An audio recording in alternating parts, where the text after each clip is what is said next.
We have no buzz this morning.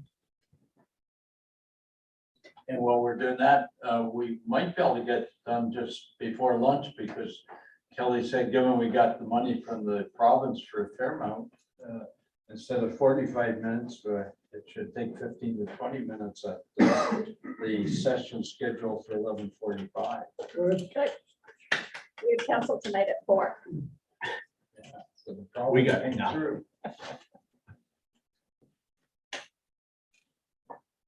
Did we order lunch, Jeanette? We can take it with us. She did. You weren't being optimistic? We ordered it before the funding announcement. Even before we got the money. Yeah. Are we live? Yes, we are live. We're live. Okay, well, we'll reconvene our budget meeting and Richard's going to take us through the KMP Trail presentation.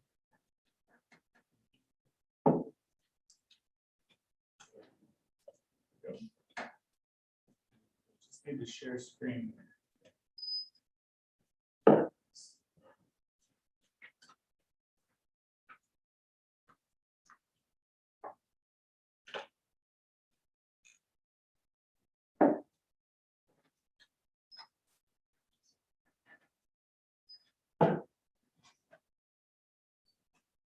There we go.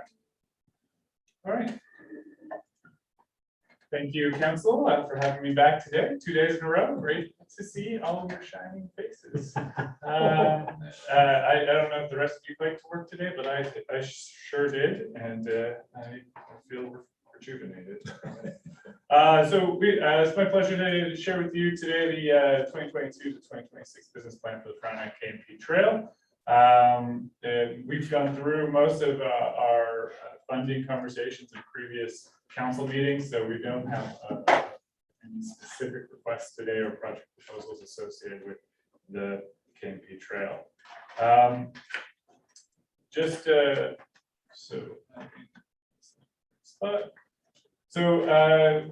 give you a bit of context in terms of how we got here, we started with the Trails Master Plan in 2009, a KMP Trail Implementation Plan in 2011, and there's a second part to that implementation plan that was in 2013.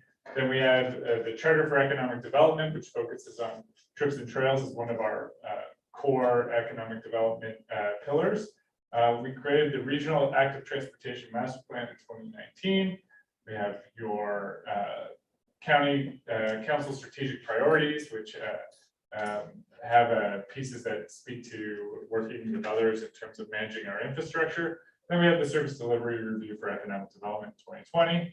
And as of last week, we have a management plan now to guide our operations on the trail. The vision for the KMP Trail, which is based on the assumptions that we had made in September of 2018. So that was build a trail spine from north to south through the county, from the southern end to the northern end, build high quality infrastructure up to an NTO standard, build trailheads in every township to help attract trail users to the township, and make sure that the trail is a signature destination, something that people are coming from across the province or even further afield to experience. And finally, work on partnerships to achieve recognition. That could be becoming a signature trail in the province, or looking at other kinds of partnerships to strengthen how the trail is seen. I would suggest like partnerships with other counties that have similar rail trails, such as Renfrew County, Lanark County, where we can connect our trail infrastructures and create experiences and economic experiences for trail users.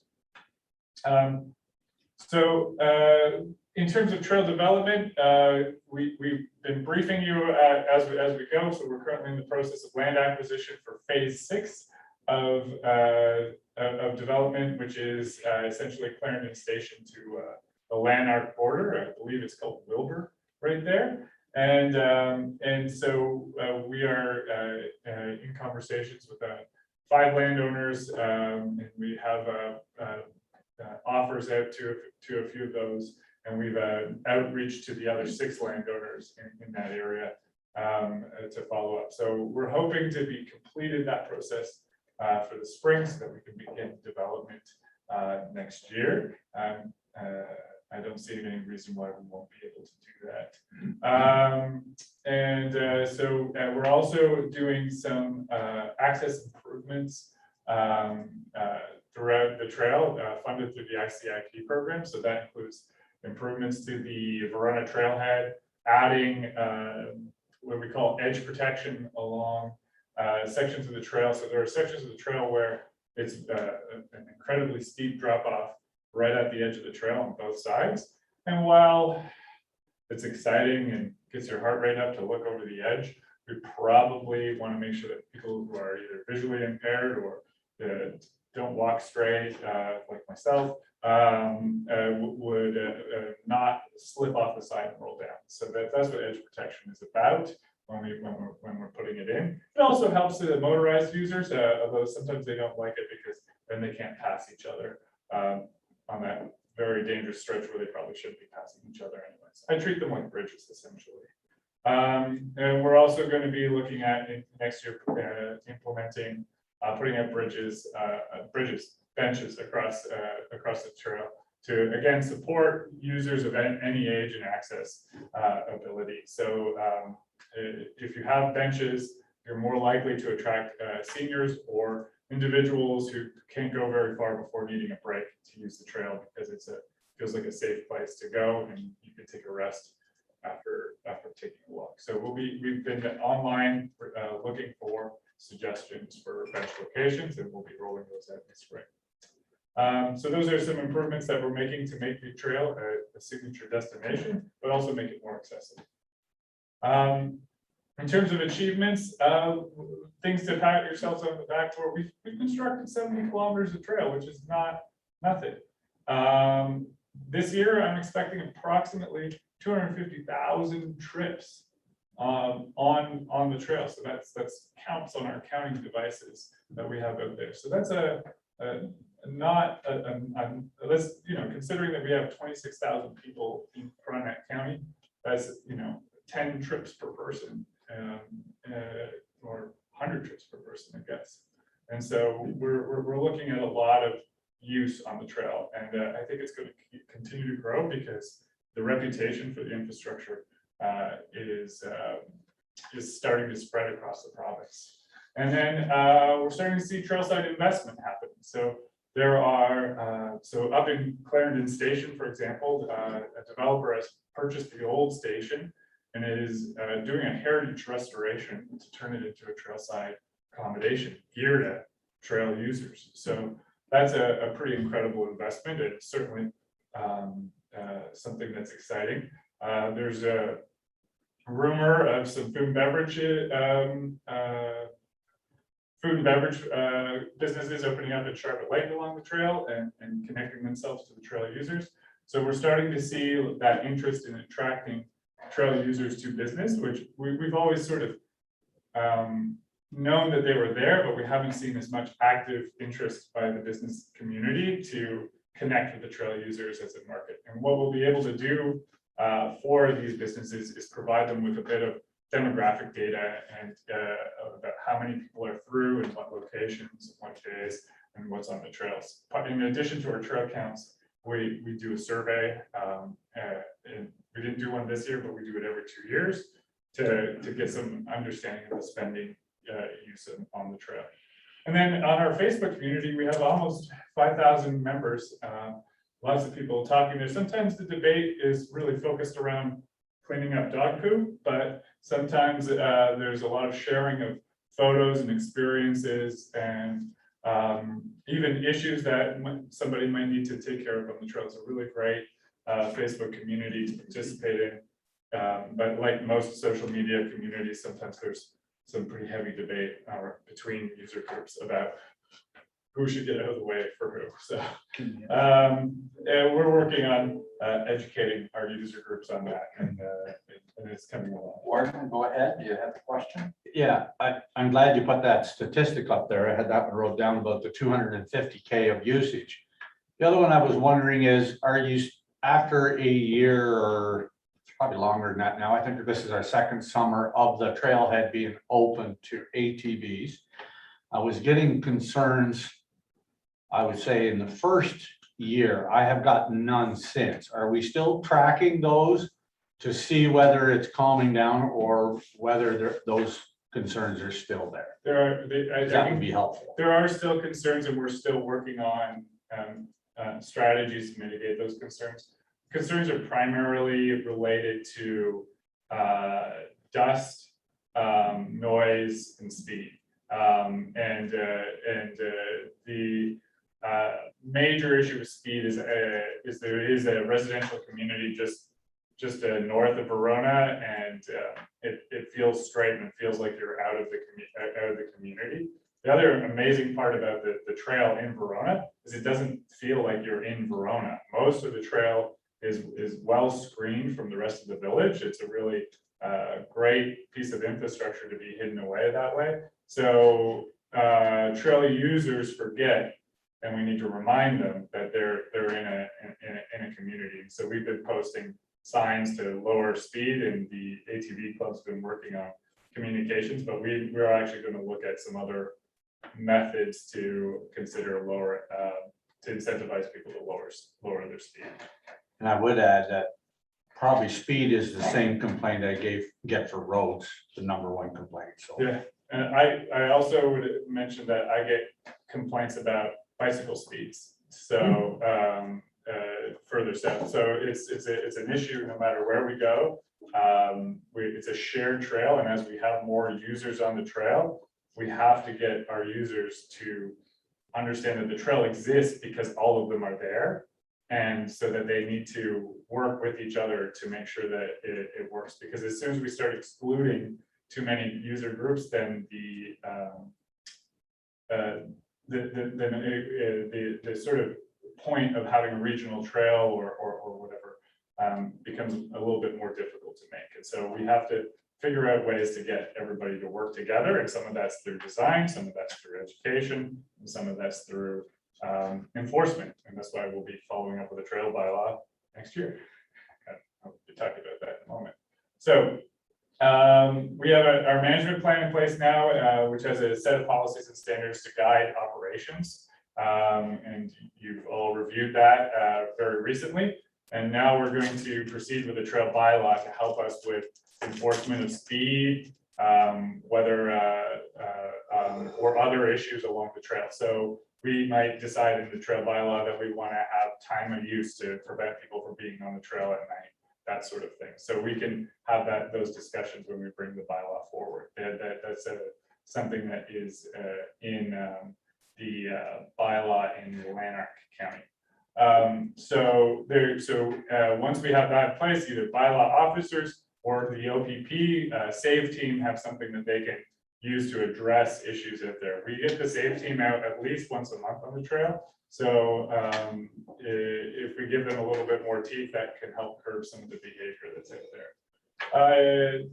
In terms of annual maintenance, we do grading, shaping, packing, dust control, brushing and mowing to keep the trail safe and in good quality and a good quality experience. And then we do inspections, one in the odd years or even years. So in 2022, we're doing inspections of all of our bridges. And in 2023, we'll conduct the repairs that come up in those inspections. When you say we, are you talking the county's doing this, or is each individual? Bruce, could you use your microphone, please? We can't hear you. When you say we are doing this, is this the county or is this the individual townships doing This is the county. So this is county property that we're inspecting and liable for. So that's why we're doing this work. So in terms of maintenance, now that we have a management plan in place and a standard set, We are interested in discussing with some of our partners ways to share the approach to maintenance, because the less infrastructure work I'm doing and the more economic development, business attraction to trail stuff work I'm doing, the better. And so we're hopefully we can have those discussions now that we have a standard set and a clear sort of path of what we're looking for from our partnership. So we'll be engaging in those conversations over the next few months for sure. And then we have this year we replaced the deck completely at Hardwood Creek. And we also have been reviewing Elbow Creek Bridge, which is a relatively new bridge, but the construction of it was such that the type of uses that were going over it made it more susceptible to the elements. So once there's a puncture, so it's a polymer deck, and so once there's a puncture in it, it's like basically like shingles, but once there's a puncture in the deck, it gets into the wood, and the wood starts to expand in the deck, and then we have to replace the whole deck. We've recently had to put a 5-ton limit on it, especially because I've witnessed propane trucks driving up the trail to access properties. So we want to make sure that we're keeping on top of those kinds of things so that they're all right. As we go north, there are more bridges, but luckily the clubs have kept them in pretty good shape. So once they're in good shape, they're pretty easy to maintain. It's just making sure that they're up to a standard that works for us. So we've been doing data collection. So as I said before, we do a survey every 2 years to capture where do you go on the trail? Do you spend money on the trail? How do you use the trail? That kind of information from trail users while they're out and about. And in our survey data that we had in 2020, we had over 400 complete answers. So we got really good information from that. In terms of social media, we're out on social media. As I said, we have the group on Facebook, which provides a lot of anecdotal data about how people are using the trail and interacting with each other on the trail. And then we have the trail counters that give us a point in time group, like how many people were on the trail at this point in time during the day.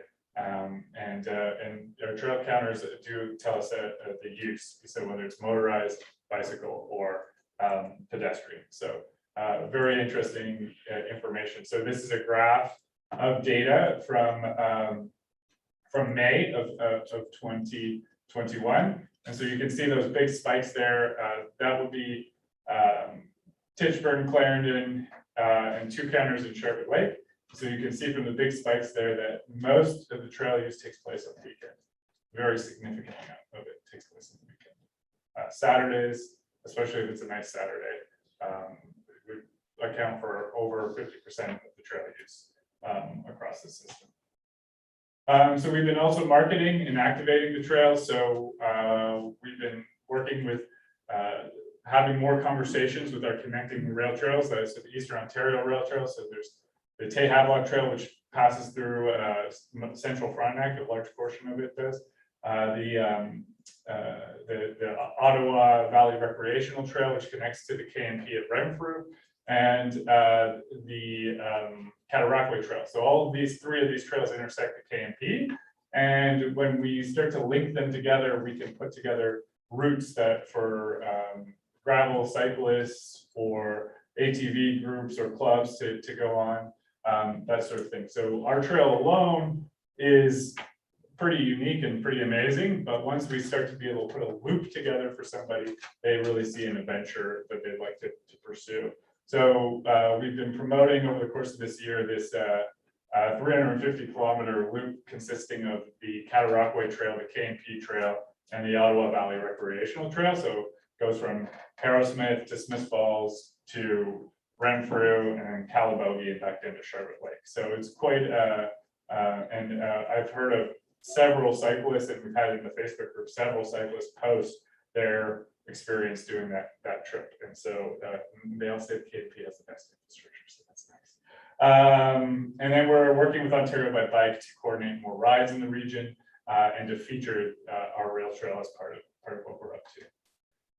Risks in terms of the trail, user conflict I spoke to about, so we have some issues where some users might feel more entitled to be on the trail. So in the winter, what we hear a lot, this is because people pay for a permit to use the OFSC snowmobile trails. And most snowmobile trails are just for snowmobiles, but trails like the KMP or the Cataractway are shared use trails year round. And sometimes the snowmobile folks forget that their access is actually shared access to these trails. And so we have to work on educating users on how to interact around each other. And we also have a lot of trail users who don't know how to respond to horses on the trail.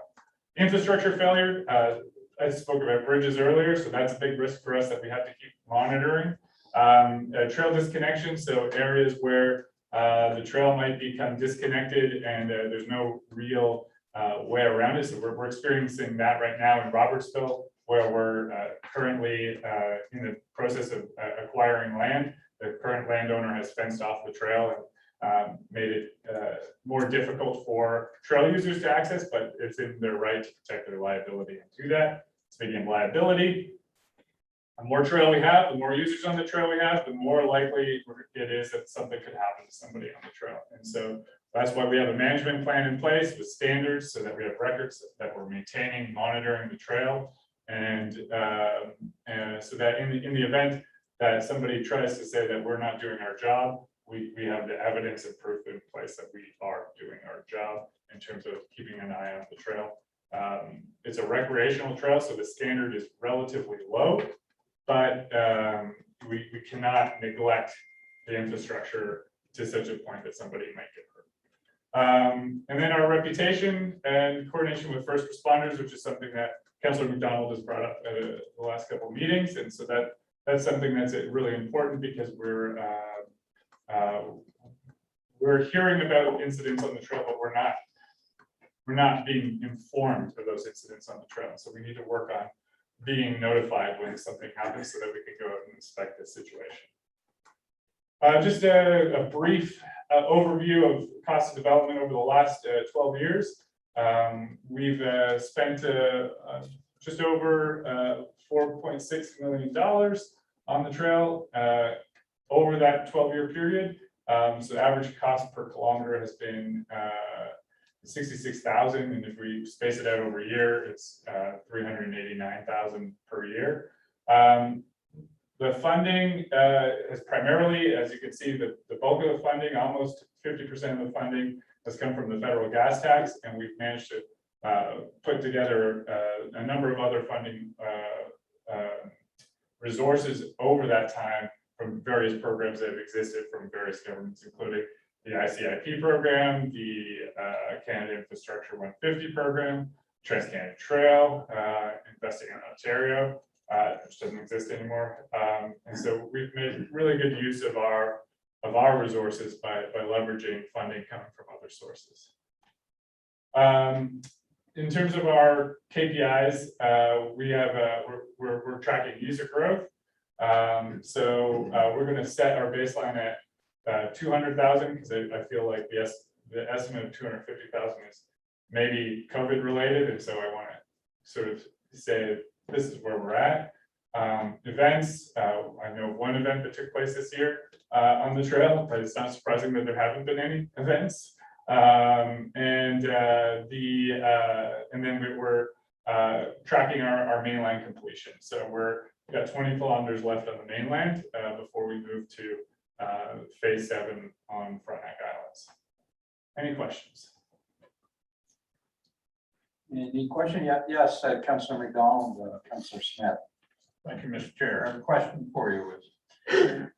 Richard, are the plans at the present time from Clarendon, you say there's no road, but are you actually ending those plans south of the river, or are you going across the river at Mississippi? So the plan is to develop all the way to Lanark County in 2022. So we will be crossing.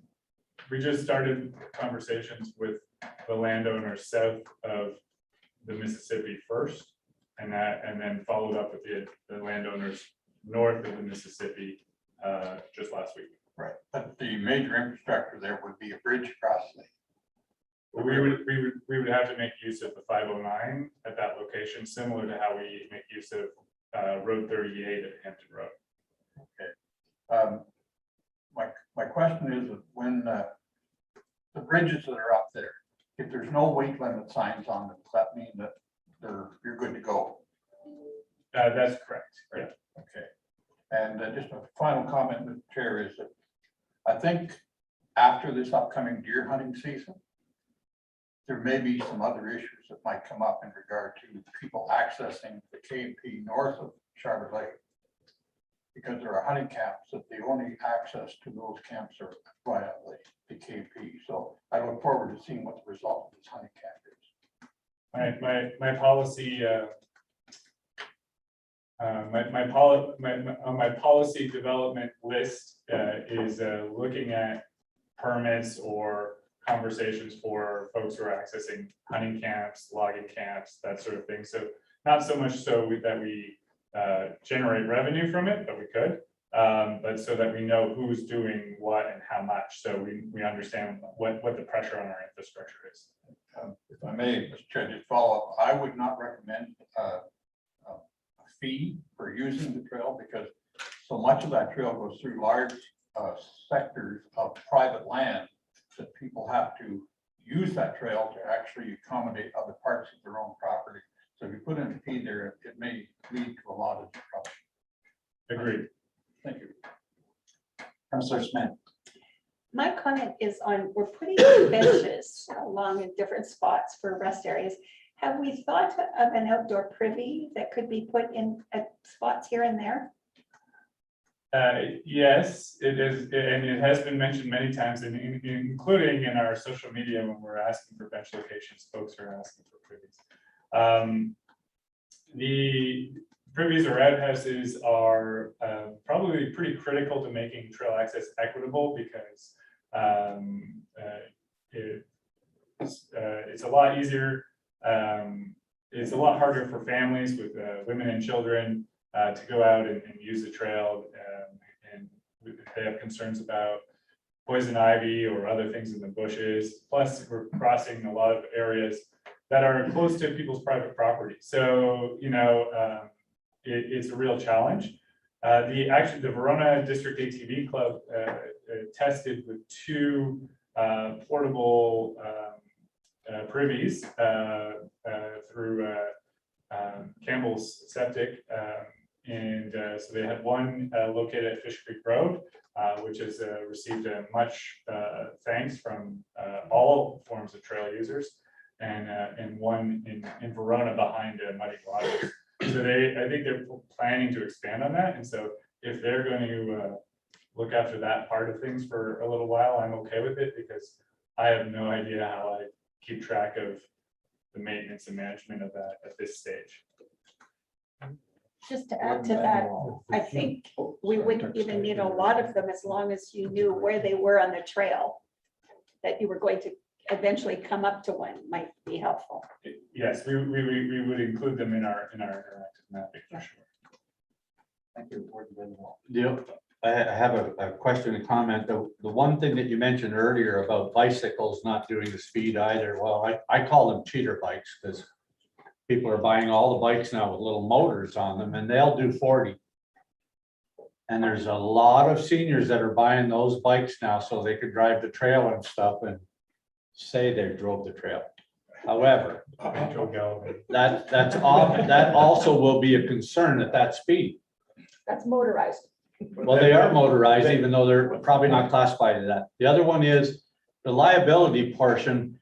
How concerned should we be? I see a court now in BC ruled that municipalities are way more liable for snow removal than we thought we were. And in the winter, I know that the trail is groomed.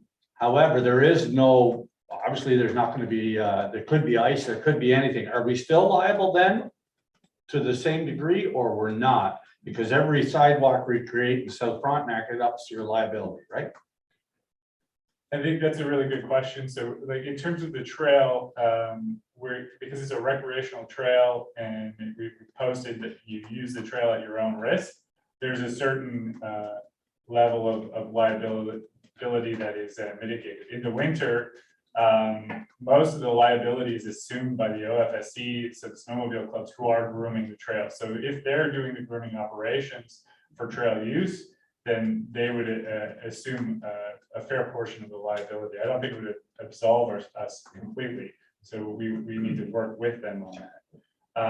I think the question really is our parking facilities for the trail and how liable we are for maintaining those. Okay, thank you. Finished right on time, 30 minutes up. That's a first. Thanks very much. And now we got Jeanette coming up to go through legislative services.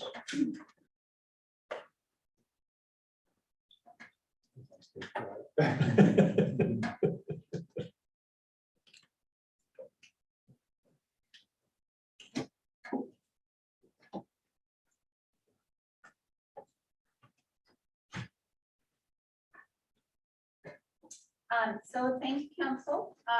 There's really no difference in the plan this year that council has seen in the past, other than 2022 will be an election year, so there'll be some criteria around that.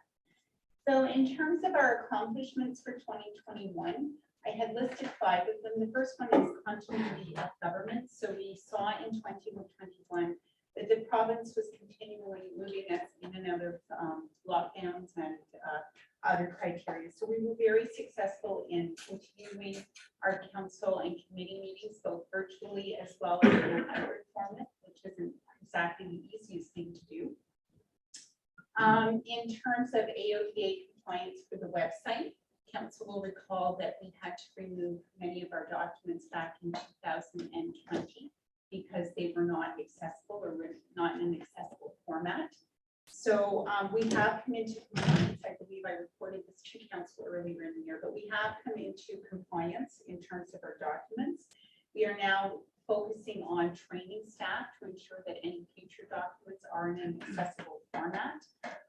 We're moving forward with making sure that all new documents going up onto the website are in an accessible format. And in addition, all new staff that come to the county as part of the new onboarding process that happens once a month, they are fully trained in AODA to the need that they would require it for. Jeanette, are you sharing your screen with the?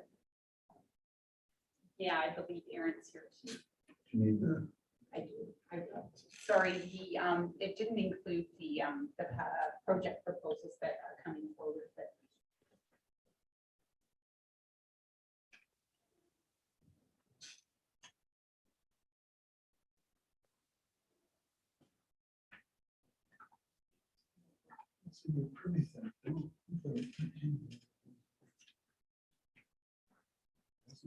So I can just keep going while Aaron is doing that. Pull the microphone over closer. So the next thing, of course, was our ability to enforce our bylaws through the administrative penalties. So there's a couple of bylaws that will be coming up. Richard's already mentioned one, which is the trail user bylaw that we'll be able to enforce with this new administrative penalties bylaw, as well as if council opts to go with user fees on the trail.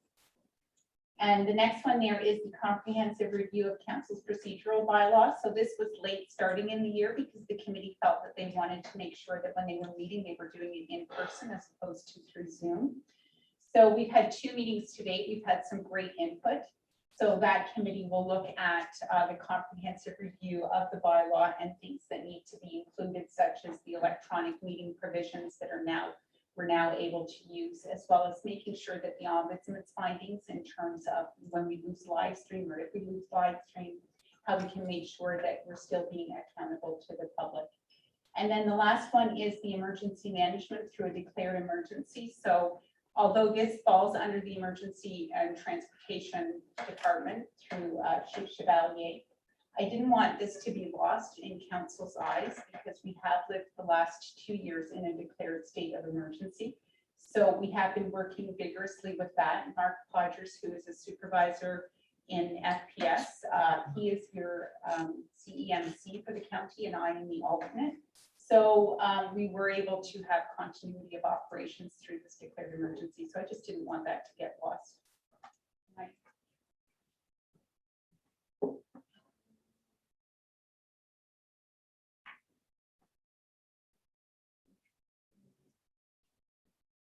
the increase.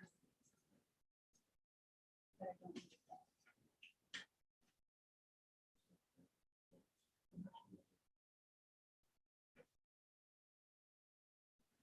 Hang on.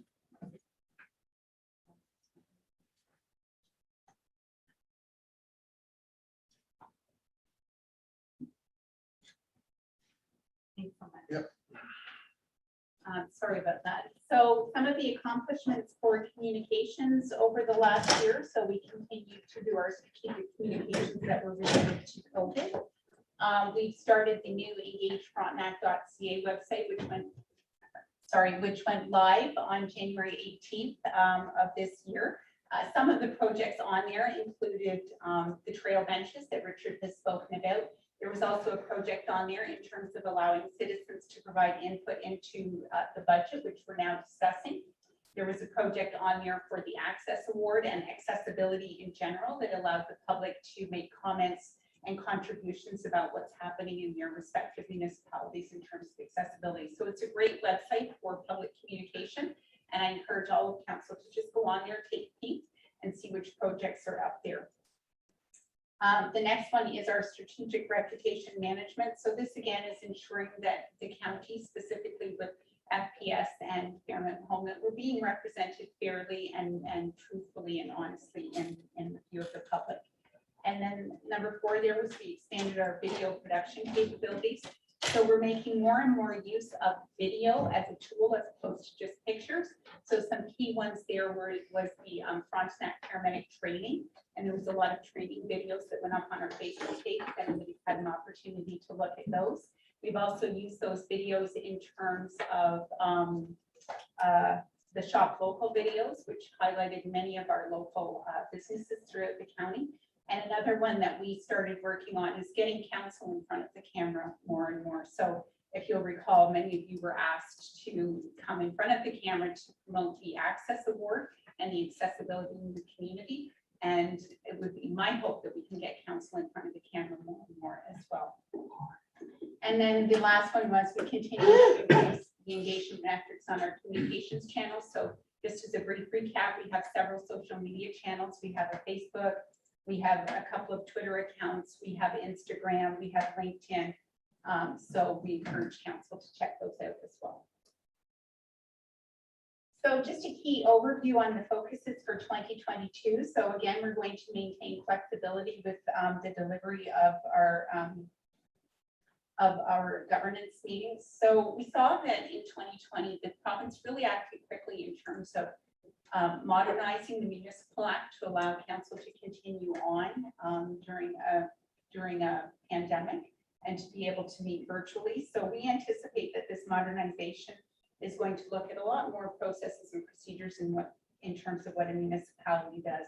So for us here, we're going to continue to do the videoing of council meetings, and I'll get to a slide a little bit later on, which really shows that the public is interested in what you do. We're going to continue to offer our hybrid meetings because we still are in a very uncertain era. And we're going to adapt quickly to any new legislation that will further modernize municipal policies and procedures. We're going to continue on with the carryout of the review of the procedural bylaw. And as I noted earlier, it's going to specifically really look at how council wants to implement the electronic meeting criteria that you're now able to use and what you want to put around that. We're going to look at advisory committees as well. The county has several advisory committees. So are they still needed? Are they doing the job that you anticipated want them to do? But keep in mind that some are legislated. And then again, we're going to ensure our accountability measures in terms of the recent ombudsman's findings. The next one will be the implementation of the Truth and Reconciliation Commission of Canada's calls to action. So as council saw last month, we've already started this process in terms of staff review, but it is being done as a collaborative effort with the county, with the township, so that this will be a Frontenac-wide project. And then the last one there is we're going to be preparing for the 2022 municipal elections. So keep in mind that there's documents that we do send to the township each year so that candidates who do put their name forward in your respective townships, if they're applying, being nominated for either mayor, or they have in mind they want to be the second councillor coming to the county. We'll make sure that the townships all have that appropriate material to go into the council packages. So this is a little bit of a busy slide, and it's just an overview. It is contained in our actual Word document, but it's just an overview of what we do in our department. So our department consists of 2 other people. There's Jasmine Ignis, who has taken over for Brianna McEachern, who's on maternity leave. She's the administrative clerk, and then there's Matt Mills, who's our communications officer. But I did also want to know that although she's not part of our unit, Angelique Cardinal does a vast majority of this work. She really supports our unit quite heavily. And I would say probably 50% of her time is spent on this. And I really give my hat off to her in pushing the accessibility forward. She has really taken the lead on all that we're doing in terms of accessibility, in terms of making sure our documents are accessible. So a big thank you to her for that. Jeanette, could you move that little video picture up to the upper right-hand corner so that we can see that on the side? Sometimes it hides.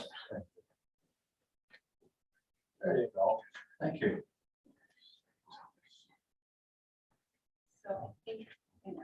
So the last slide I did say, I just pointed out a key few ones. So this is the service measure. So a large part of what we do is we support council, and your role is really to answer to the public. You are elected by the public, and you're here representing them.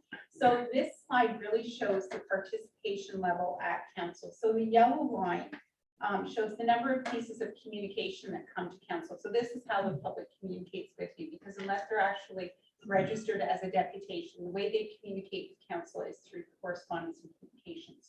So as you can see there, the line continues to rise in terms of what's coming to council. Many of these are communications from other municipalities asking the provincial government to take some form of action on legislation that has been passed that has an effect on municipalities.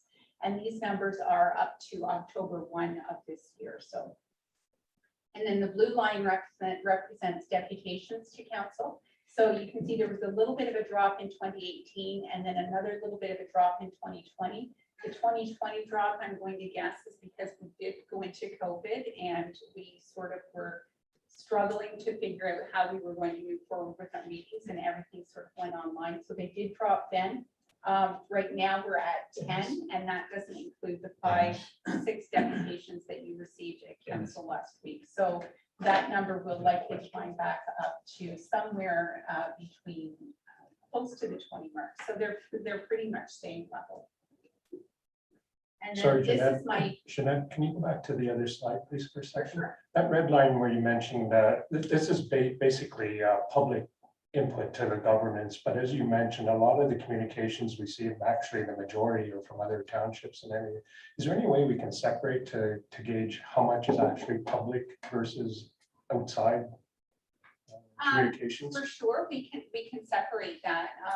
And again, when other municipalities send you a communication, they're looking to you to take action as well. Whether or not we pick up on that is a different question, but it's similar to resolutions that our council has passed, where we want the government or some form of action to be taken, and council asks us to send the communication to all municipalities across Ontario, or maybe just the townships. But you're sending them there because you're looking to that municipality to either support you or take some form of action as well. But I can certainly separate those if that works better to council. Not right away, maybe for next year is just. Yeah, for sure. I would suspect though, it would be interesting to see the total number of those requests and how many we actually support. Because there's 50 on the last one and nobody mentions one. Sometimes I think maybe there's even too many that you're not even going to read them hardly, let alone know what they are. But anyway, that's the way I look at them. When I see 50 of them, I'm not going to read every one to know what they want or don't want to support. And I know that not very rarely we would bring one forward to council. Yeah. But to keep in mind as well, those resolutions that they're looking for the government to change or whatever the criteria is, those issues face all municipalities. They really do. So even though we may not pass a resolution to support it. We're all really working together to ensure that we get the best service and the best things for the residents of our own municipalities. So those issues really are issues that face all of us. So it's, you do see that action is happening. I sort of agree with that, Jeanette, in one way and then not in another, because a lot of these resolutions, I haven't got a number, but I think resolutions that anybody supports from another community just goes into a waste paper basket. I don't think anything ever happens out of it. So I think that's one reason why we don't support. It's just to me, a useless effort. And a lot of work. And we've heard in the past, you know, that in terms of the provincial government, they really, you know, you send these to the province in regardless of which ministry that you're sending it to, but the real power comes from either AMO or the EOWC, people that the or AMCTO is where the province really sits up and takes notice. So perhaps maybe the best type of support for such resolutions is when it's coming from AMO and we offer AMO our letter of support. Just, yes, Gordon? Yes, because I think on that note, when AMO supports it, they're speaking for all those municipalities that agreed to it anyway. So I think you're right, that would have way more clout or whatever than each individual sending it around to. AMO and Roma. Well, Mr. Chair, I think it depends on the issue. The most recent issue where we received request for support was when the federal finance minister was considering the state tax on principal residents across the country. I have a friend who happens to work in upper tier, and he informed me that they probably got more reaction on that particular issue than probably anything they've suggested in the last 10 years. So I think we have to quantify that, but from my personal perspective, I don't need to get a copy of that from the county because we get a copy from our local municipality. So it's a lot of duplication. So that's just my point on that. Thank you, Mr. Chair. And it would point that it is duplication, but regardless of whether it's a member of the public or another municipality, when they're sending something to you, I don't have the right or I don't take the privilege of deciding what you should and shouldn't get. It's addressed to you. That's going yes, and on that note, you might send it to me and I don't think it really means a whole lot personally. However, if it goes on our council agenda, somebody else might say, well, hold on, I think that's a good cause though, and we should support it. So it's a catch, yeah. And further to that note, all of those communications do get listed on the council agenda, so it allows the public as well to not only see what you're getting, which they have every right to, but they also see some of the issues that are coming up across the province as well. Yeah, it's a good heads up. So this next slide here, this look who's watching. So this really shows council how many people are watching them on YouTube. So the first, this is our second year going into live streaming, and that just sort of shows a little bit of year over year. So the blue line represents 2020 and the orange line represents 2021. And keep in mind that this again is just up to October. So just to give you a little bit of statistics, council is up from 53 in 2020 to 73 in 2021. And that's the average number of people watching a meeting. So we look at all the meetings and we take the average. So on average, 73 people are watching your council meetings every month. And that's up from 53 in 2020. Jeanette, any sense how long they watch? Do they just come in for one specific presentation or do they? That watch I don't know. the whole That I thing? don't know. It just gives us the number of people who have viewed. And keep in mind, it could be the public, it could be staff, it could be somebody who wants to reflect back on something that may or may not have happened, but it is a record and it allows the public to see actually what council is saying and doing, because our records, or sorry, not our records, our minutes, they don't capture note or comment. And that's both under the Municipal Act and the Procedural Bylaw, that I cannot put note or comments in the minutes. I only capture the resolutions.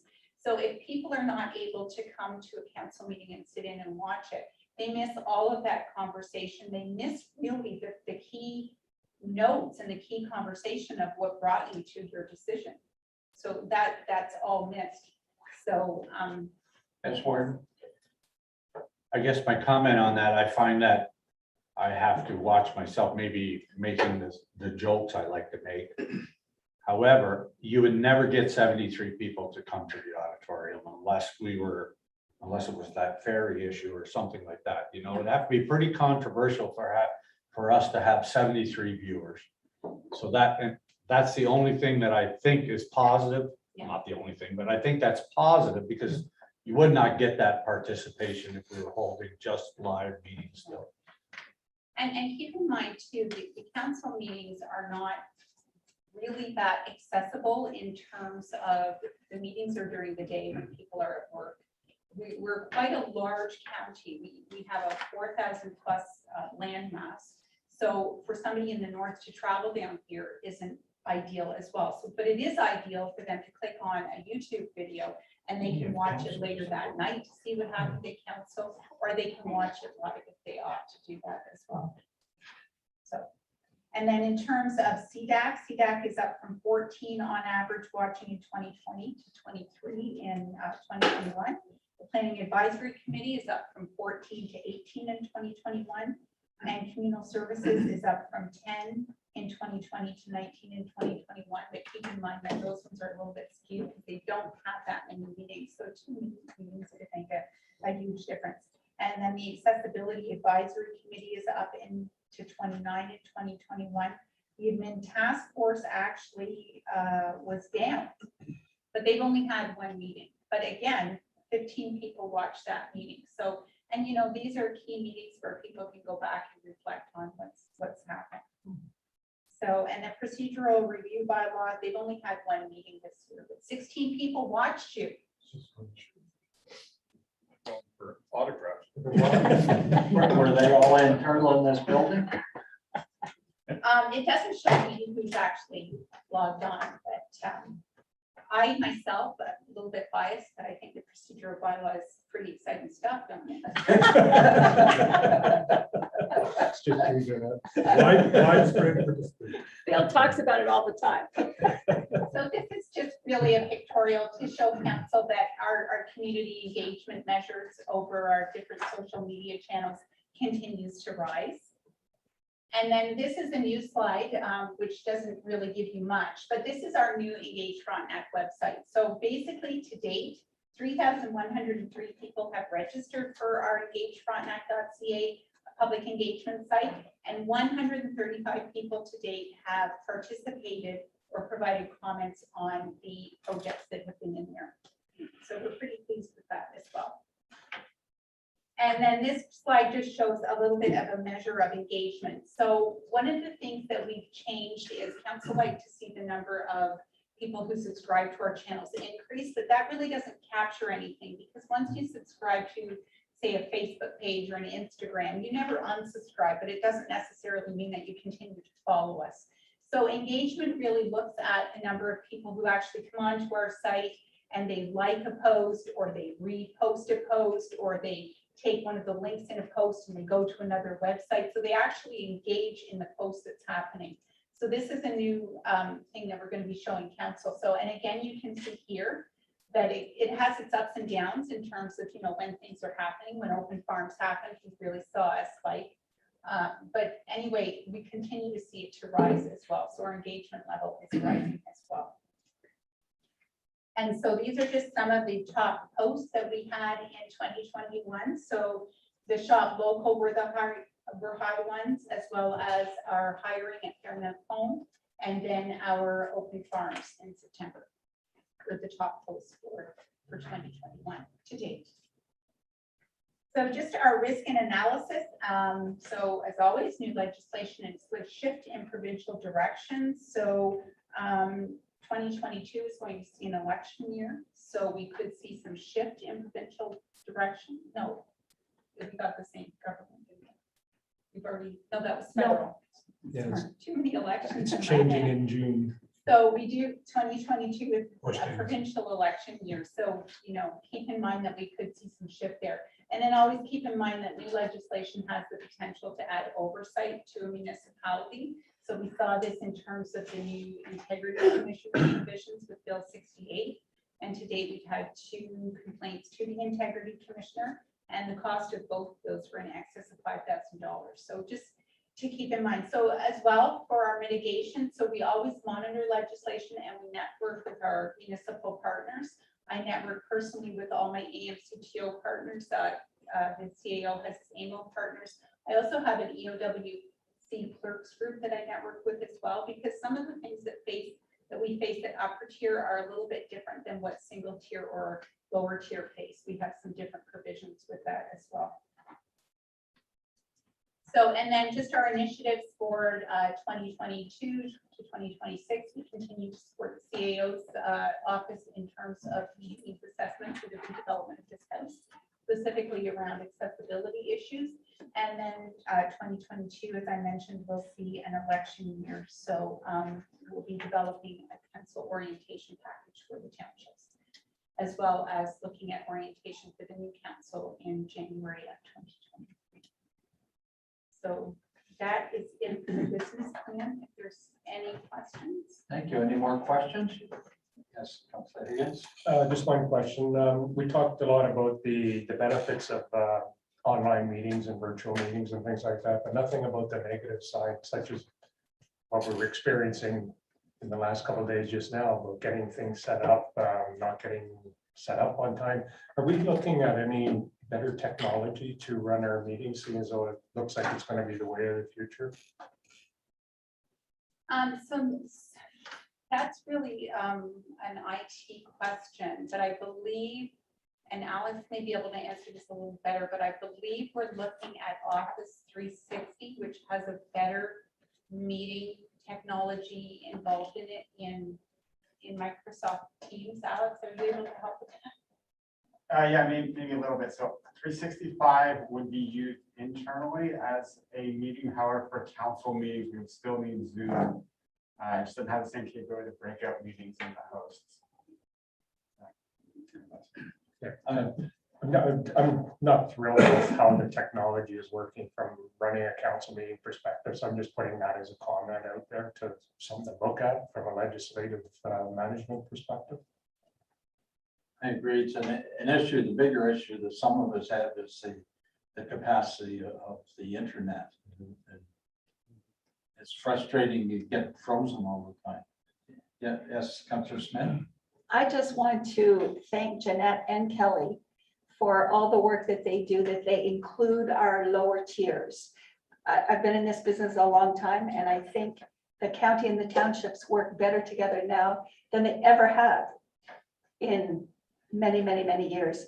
And there's so much skill, but if you don't share with each other, you really could miss something, because everybody is so busy in their day-to-day stuff that as things change, that coming together keeps us all in a better position. So I personally want to thank the county for all the work that you do on behalf of the county and the lower tier. Here, here. Well done. Thank you, Councillor Smith, but if I could just maybe add one thing, it is a two-way street and they do share with us as well. And there's been many times when I've been on township staff to support what I'm doing and to pick their brains for feedback as well. So it is a two-way street. Good. So I just have one project proposal for council to consider, and that is a $5,000 increase to the annual accessibility reserve allocation. And do we have a mover for that?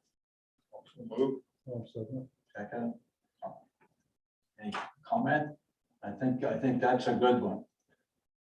You want to vote on it right now and get this off the table? Well, do you want to see it first? No, I don't think so, but It really is a great presentation. Sorry for spending that hour putting it together. Never mind. Move on. you got the order.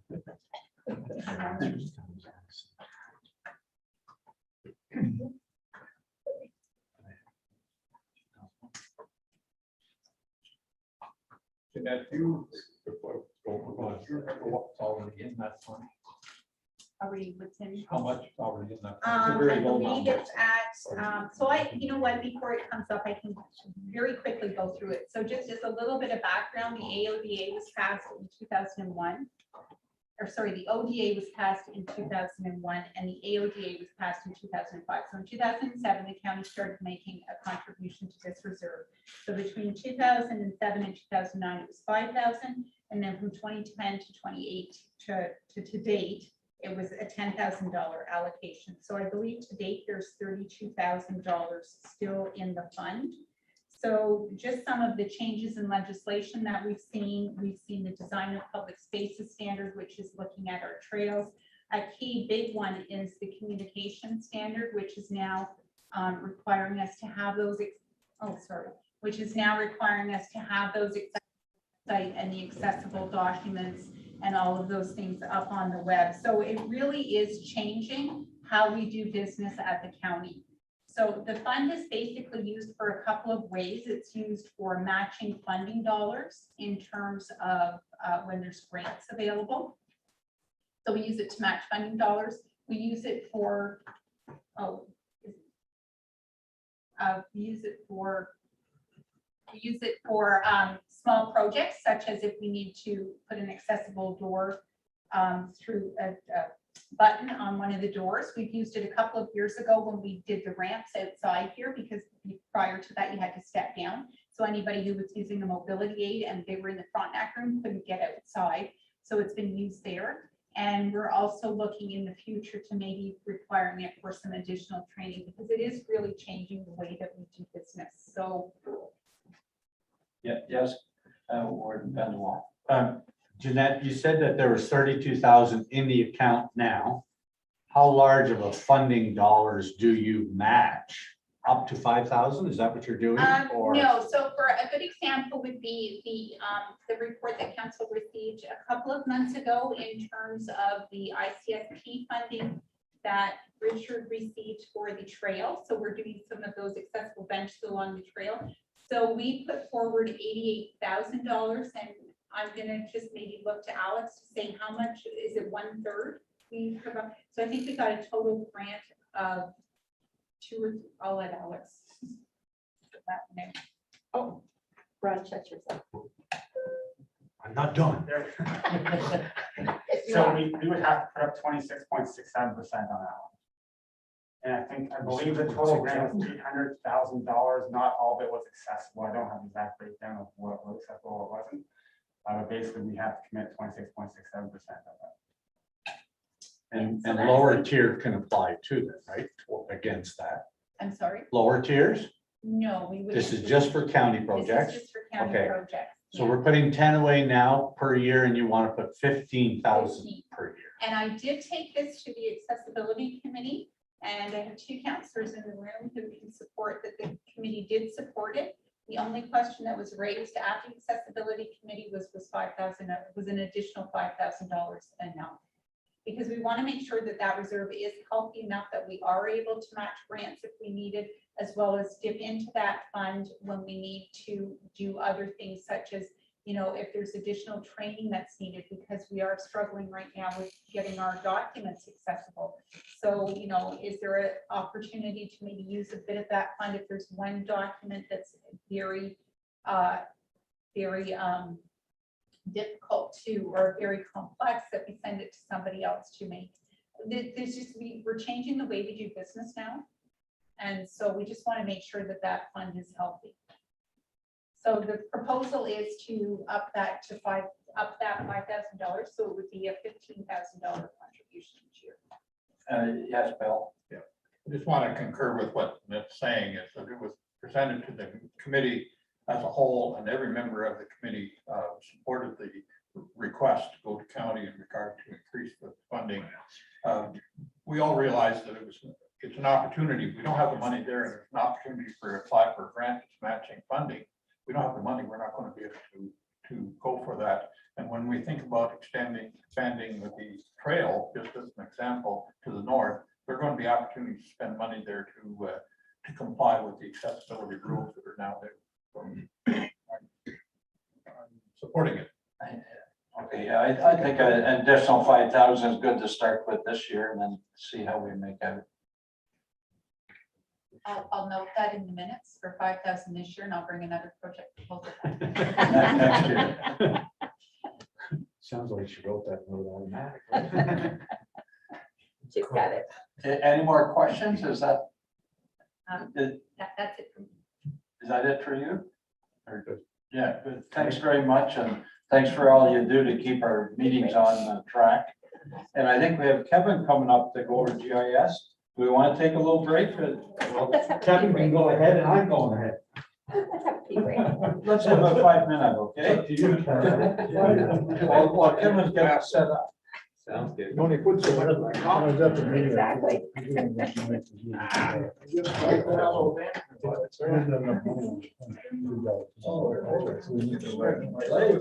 Clicker's not really working, so the,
The presentations that don't have a request.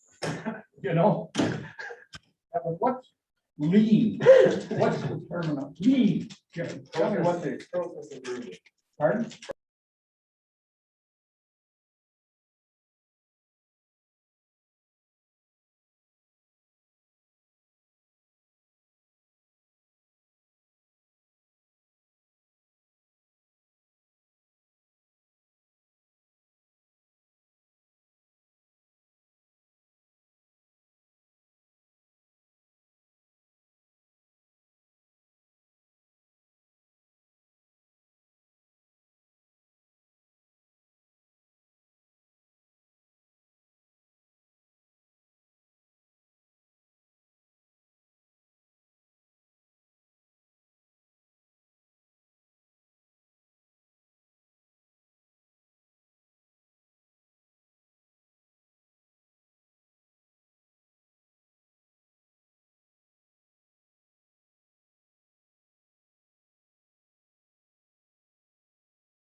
To the agenda, then. Yeah, like it might be here about 35.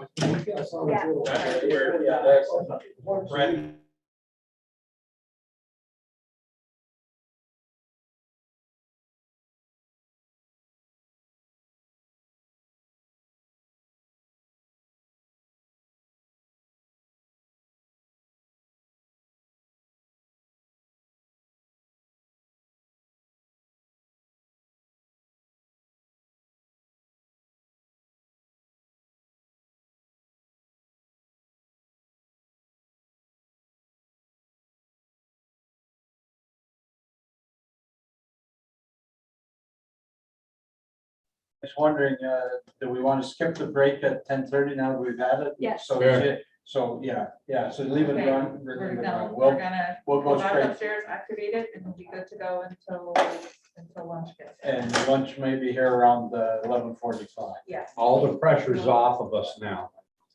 Okay, just give me a second before you start back up. 'Cause we're gonna Yeah, coordinate we're this ready to go upstairs. whenever.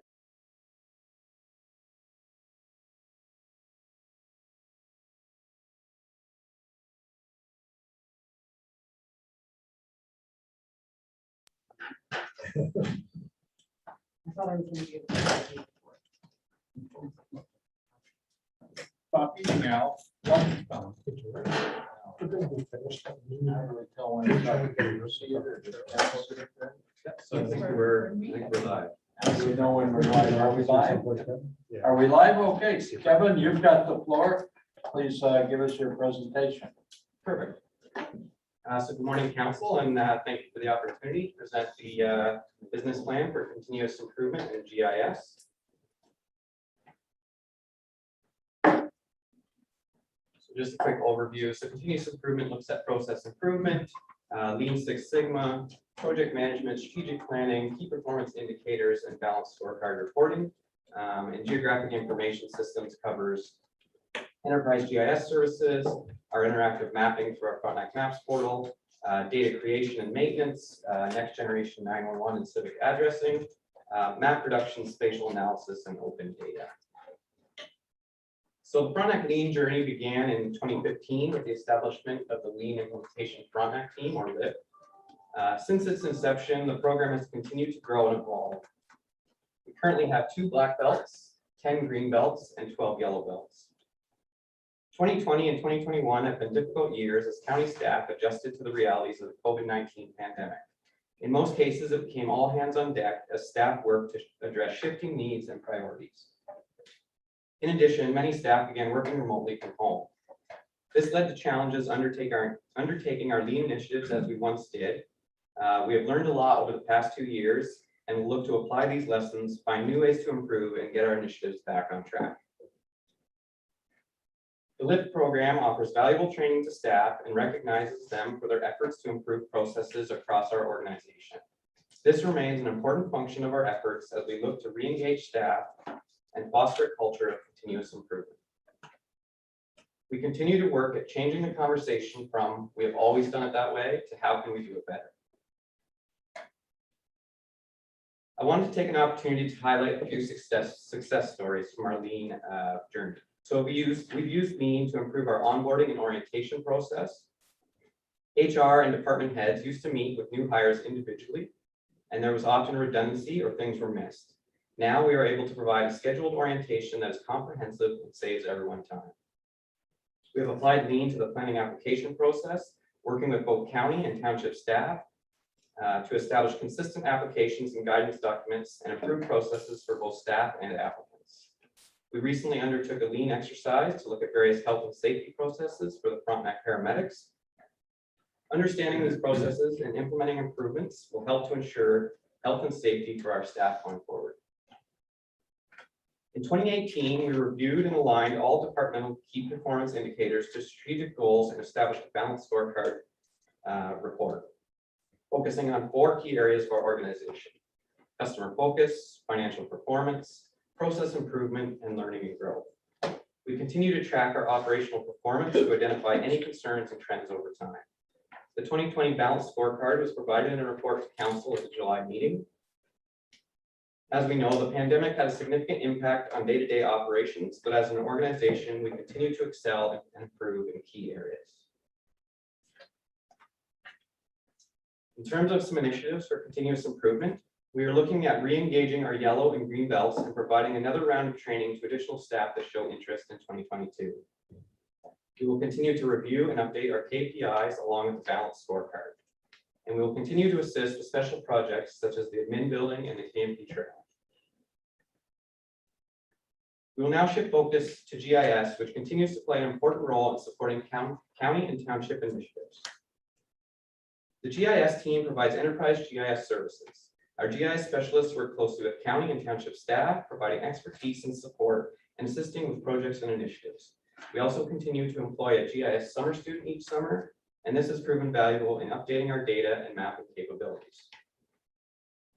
We'll look at some achievements. So in 2021, we renewed our enterprise license agreement with Esri Canada. This extends our partnership until 2024 and continues to give us access to the suite of GIS software and tools that are being utilized by both county and township staff. The GIS team has been working closely with planning staff to update digital zoning and official plan documents and provide maps for the influx of planning applications over the last couple of years.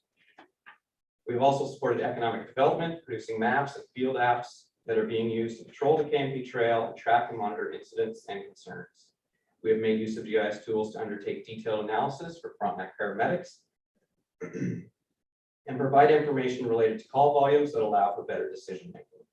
We've also had a number of successful drone flights.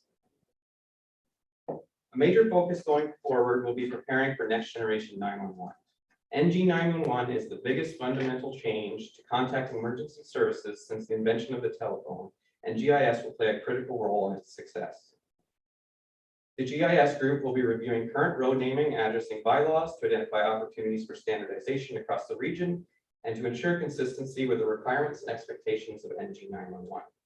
We will be undertaking a workflow review using lean process mapping to understand current processes and establish an ideal workflow going forward. This will involve input and collaboration between county and township staff and will help establish an efficient and effective process for everyone. Validating address points throughout the region is well underway. The GIS group has developed mapping tools to verify and correct addressing concerns in the field. This includes water access numbering and island naming, which will be an important aspect of this work.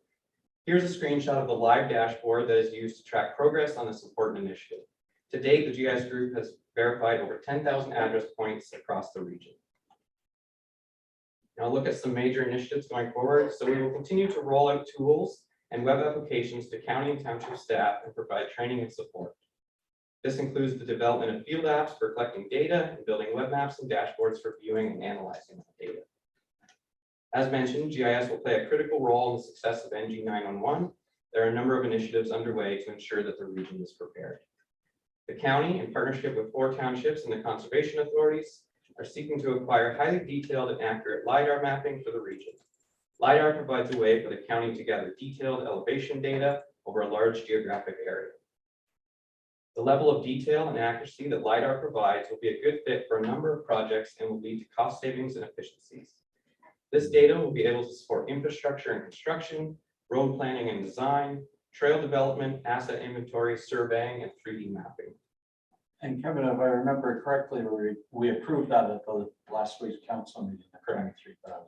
Yeah, and we applied for municipal modernization funding through the province for that as well. Good. And finally, we'll continue to log successful drone flights to support various projects and initiatives. And look at some risk analysis and mitigation. So one caution that has been identified is the need to update our addressing data to ensure accurate emergency response. Again, as we prepare for next generation 911. And to mitigate and prepare, we have employed an additional GIS specialist. We have reviewed best practices with neighboring municipalities. And most importantly, we continue to work closely with township staff to ensure the region is prepared. Jerry first. Yeah. Yes, Jerry first, and then. Well, my question, Kevin, is like, for instance, I know of the, well, severances have been done in 911 signs placed at least 2 years ago, and I couldn't see interactive mapping, and I can't find those properties. But how often do we update our maps of the county maps? Yeah, so some of those addresses are in Frontenac maps or through Hvac, so there's a bit of a delay in Hvac updating that information. Going forward, we're moving to that address point system that will be required for NG 911. And the idea is that when a new address gets put into place, that information is updated within 72 hours. So that's kind of what we're preparing for. We're not there yet. Preparing for, okay, because I'm talking 2 years lag, and Yeah. that's a long time. And also the roads that have been built into these developments, the roads aren't on there, are they? Yeah, so that's something, yeah, we'll have to work closely with the townships to make sure that they're up to date. So, because we provide that information to emergency services. as Because the well. residents that pay for those 911 addresses are upset because they're not recognized on the maps. And Okay. I hear about it. Yeah, and again, if you ever get something like that, feel free to flip it our way, and we can review and make sure it's captured, because it's important for emergency response. So. Councillor Higgins and then Councillor Higgs. Thank you. First of all, thanks for the work you've done on the process improvements. I know the planning one was a pain in my butt, and there's been a lot of great improvements there, and it's running really well, so thank you. Second question is pretty much aligned with Jerry's question. Looking at your unverified 911, it appears the north part is central, and the islands have a lot of unverified addresses. Can you explain why that is? That surprises me. Yeah, and I might just, if I can, flip back to that Page 13. screenshot. So Yeah. The first stage of this, correcting the addressing, a lot of it we were able to do through Street View. So Google Street View, we didn't actually have to physically go out. So now we're following up, and we're actually doing boots on the ground to physically verify a lot of these addresses. So you'll see in the south, there's Street View available, so we're able to verify a lot of those from the desk, but now we're going to be in the field verifying some of the other ones where Street View isn't available. So just to clarify, is these old addresses, new addresses? Because Public Works, when we get driveway permits, we give them a 911, put it up. Do you not get notified, or how does Yeah, it? so these are existing addresses, and when new ones come in, the township is supposed to notify us, and then we update the address points. Do they update? Yeah. So So they for the most do. part, we receive updates, yeah, from all 4 townships. correct. Councillor Higgs. Yes, you mentioned elevations. Can we go in on this program and see the elevations of an individual lot? Yeah, so with the LiDAR, it's very high detailed elevation data, so we'll be able to use it for various purposes, planning, site-specific stuff. Does that show elevations above sea level or water level? Yeah, so the reason the conservation authorities are leading this acquisition of LiDAR is because they use it for floodplain mapping. So yeah, it's highly detailed, and they use it for that kind of work. Councillor Bell. Thank you, Deputy Warden. Thank you, Deputy Warden, through to Kevin. So it's my understanding we've had relevant new air photography for our county map system. And I think it's available through the municipality, but not to the average user like myself. What's the transition for that, and when might we expect to do another? So the agreement that we sign with the province, the MNRF, when they take the lead on flying that drape imagery, there's a 2-year waiting period before we can push it out into the public realm. So it's available to staff, and I believe I've got it marked in my calendar, so I'm just ready to open it up. I think it's in March or early 2022. Thank you. Yes, Warren. Just a comment, I guess, everyone commented basically since COVID about their privacy. Is it really any anyway? I mean, you're gonna have every number, whether it's satellite, whatever it is, you're gonna have everybody's information on there. And of course, and going by what Councilor Rebel just asked, pretty soon that'll be public too for everybody. So there is, let's not kid ourselves, there is really no privacy, period. Use Randy Hilliard as an Hold example. your drapes. Only in your bedroom. If you care. I see no more questions, so thanks very much for the crisp presentation, Kevin, and keeping us on time. Thank you very much. And I think we've got finance. And we've got somebody new coming on.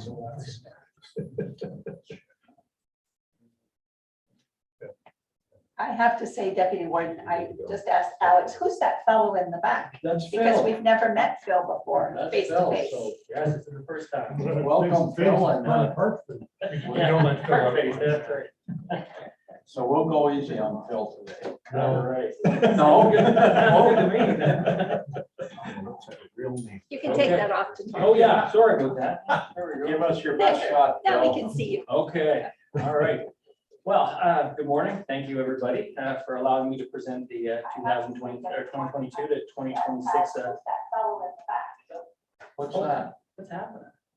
That was just me. No, Was it? Okay, Was that Angelique? essentially. one second. The notes on the bottom are all Kevin's, so just one sec. That's odd.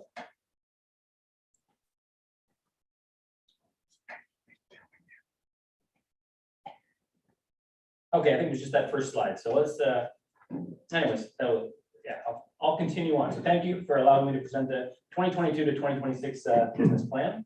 There's been no major changes from prior years, so most of this, hopefully some of it will look familiar to you, but I'll be outlining some of the risks facing finance as we move forward.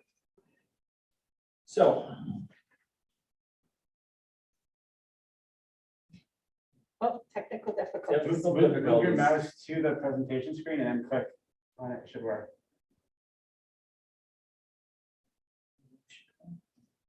Had it up there a minute ago. Did I? Okay. Let's see there.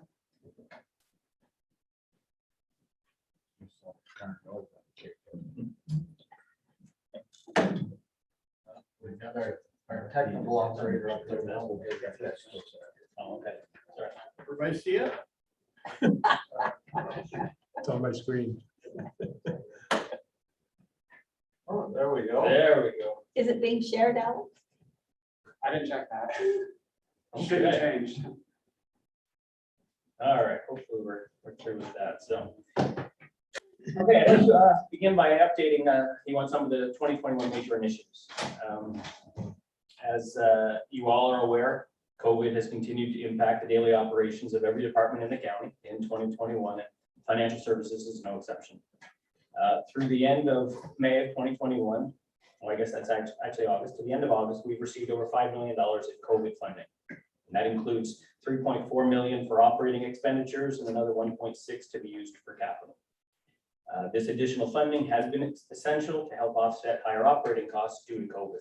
However, these funds are also come with increased reporting requirements as we provide quarterly and annual reporting to a variety of agencies, measuring the additional hours worked due to the pandemic and tracking additional spending by category for both Fairmont and the paramedics. Another outcome of COVID has been a focus on new services for the paramedics, such as the staffing of the assessment center, immunization center, and the community paramedicine program. Finances work closely with the paramedic administration to help track their hours worked and spending costs so that we can ensure that we are both billing accurately for all the time worked so that we can recoup operating costs. In conjunction with other municipalities in the county, an RFP has been issued this year for a consultant to provide insurance assessment center services for the county of Frontenac and most of the other lower tier municipalities in the county. Our hope is that we can achieve cost savings, or if that's not achievable, to reduce potential cost increases by participating in this multiple participant RFP. Cameron and Associates has been selected to oversee the process, and they are assisting each county in evaluating the insurance proposals received and in selecting the insurance company that best suits the needs of each county by mid-November. And the last one is, due to the additional pressures brought about by COVID, the asset management plan deadlines have all been extended by 1 year. Additional work will be required by the county to meet these deadlines, as it is a very involved process with a phase-in schedule over several years. Our next deadline is July 1st of 2022, where we need to have an approved asset management plan for core assets, which for the county includes bridges and culverts on the KMP Trail. We need to identify current levels of service and the cost of maintaining those levels of service. In future years, this requirement will be extended to all infrastructure assets within the municipality.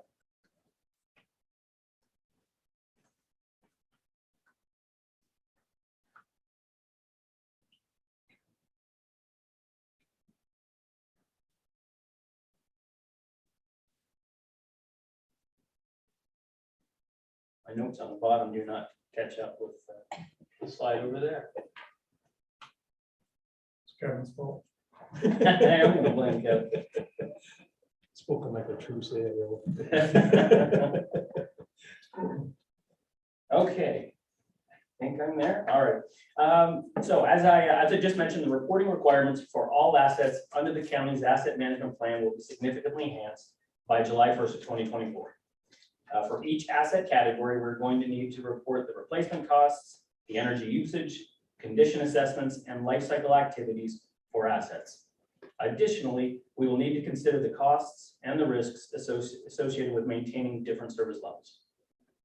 Although there is significant work still to be done to complete the government's requirements, we do believe that we'll be able to meet the reporting deadlines starting in 2022 for the bridges and culverts through to 2024 when all the infrastructure assets will be included.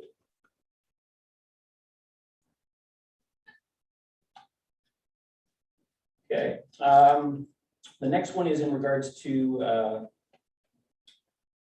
review of our banking. Okay, so we had included this initiative in last year's business plan to be completed in 2021, 2022. However, due to COVID and additional time spent on COVID initiatives, it got pushed back another year. So we're targeting 2022 to 2023 to conduct a review and an RFP of our banking services. So this will include investigating feasibility of a joint RFP with some or all of the townships to determine if there's any savings or if there's any added benefit can be achieved by working together.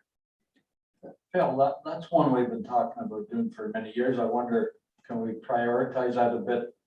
Try to get it done 2022 as opposed to. I think that's a fair point. Yeah, like I said, I think it was up near the top of the list and COVID hit. So yes, I think it is a priority for us. Any savings we can get will be always investigated as much as we can. Yes, go ahead. Yeah. Did we not already pass resolution to do at the townships to do a joint RFP? I think we all agreed to that, but I guess with COVID got delayed. Yeah, so we don't need to go through that to each township. We I can think do. there's the insurance one, which is ongoing right now, which you've all passed. This is the banking one. So there's two things. So you may have passed the motion. Okay, I thought we already passed it back when we first talked about it. So if there's, I'll leave it at that.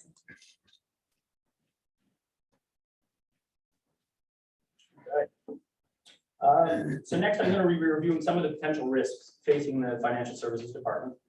One caution that we have identified is regarding the continued impact of COVID and the associated variants. Despite increased vaccination rates, variants continue to be a concern. And we carried forward about $3 million in funding into 2021 to offset additional costs. So if things return to normal in the foreseeable future, and in the next 6 months or so, we have no concerns about having sufficient funding. Okay. However, there still remains general uncertainty regarding the potential timing, magnitude, and the duration of the pandemic.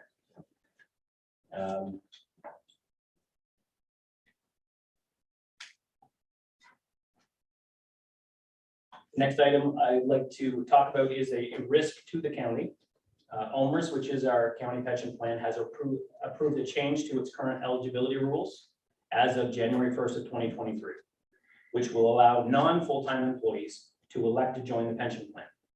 So prior to that, employees were required to work at least 700 hours in both of the previous calendar years to become eligible to join. So this will increase the annual expenses for the county. So OMERS employers follow guidelines that are set by OMERS, by the OMERS sponsor corporation for pension eligibility. Since this change has already been approved by them, we know that the county will be impacted and will have increased costs due to these non-full-time employees who were previously ineligible to electing to join the pension plan. Okay. And how many people roughly are we talking about adding? So as far as employees go, we can't necessarily determine what the exact impact of the county would be. So I did do an analysis and I said that basically, if 50% of the part-time employees that were previously ineligible chose to join, it would have been about a $58,000 cost to the county, if half of them joined. So if all of them joined, it would be 116,000, but. So I guess we're talking 15, 20 people or something? Oh, no, I think you have a lot more than that, because there's a lot of casual, sorry, Alex, go ahead. Is that much for each? Okay, Councilor McDonald? Yes. My question was similar, but if the people decide to join, will they have the option of back paying for the pension fund pickup years they might have worked where they weren't eligible? And would that be an ongoing cost to the county also? So I'll try and address the question. So that first question, how many people would probably have about 140 part-time people? Some of them may already be eligible based on their service beforehand. So basically, if over 2 years you met certain criteria, you could be eligible for almost a part-time employee. So from our current part-timers, we have roughly 50% participation amongst those who can already opt in. So again, most of the people who aren't in yet are people who are not picking up as many hours in general, because the other ones have already hit the target. In terms of that 58,000, that would be cost shared across Fairmont and paramedics as well. So the county portion of that 58 would be lower than 58 once we work through that. Sorry, Councilor, I'm trying to repeat your questions. Yeah, so buybacks, that would be up to owners, but if there was a buyback, it wouldn't be on the county, that's on the employee. So they have to pay the employer and employee portion on the buyback. Okay. Dennis, just a question. I'm sorry, go ahead. Do we think this will encourage more people to apply and work for our organization because they can opt into a pension now? Is that why the government put it in place, maybe? Who knows, but. That's an interesting thought. I haven't thought of that yet, but yeah, it definitely could be.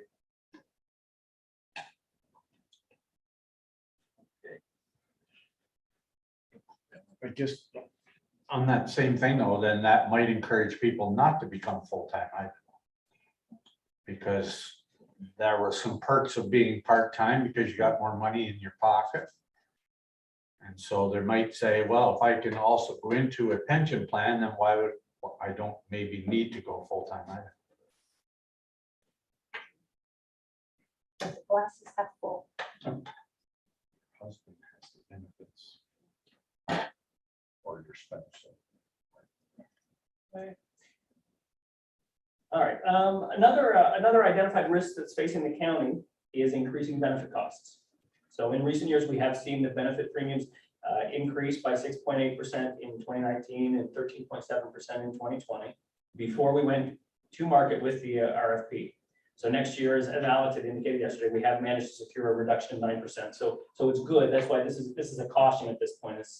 It's a good news story for 2022, but moving forward, based on what we're seeing, there is some risk there. Okay, so the county has limited ability to mitigate these increases. As a finance department, we actively monitor the renewal rates, and as we've done this year, we will go to market with an RFP when we see continued increases that are above the CPI to reduce the financial impact.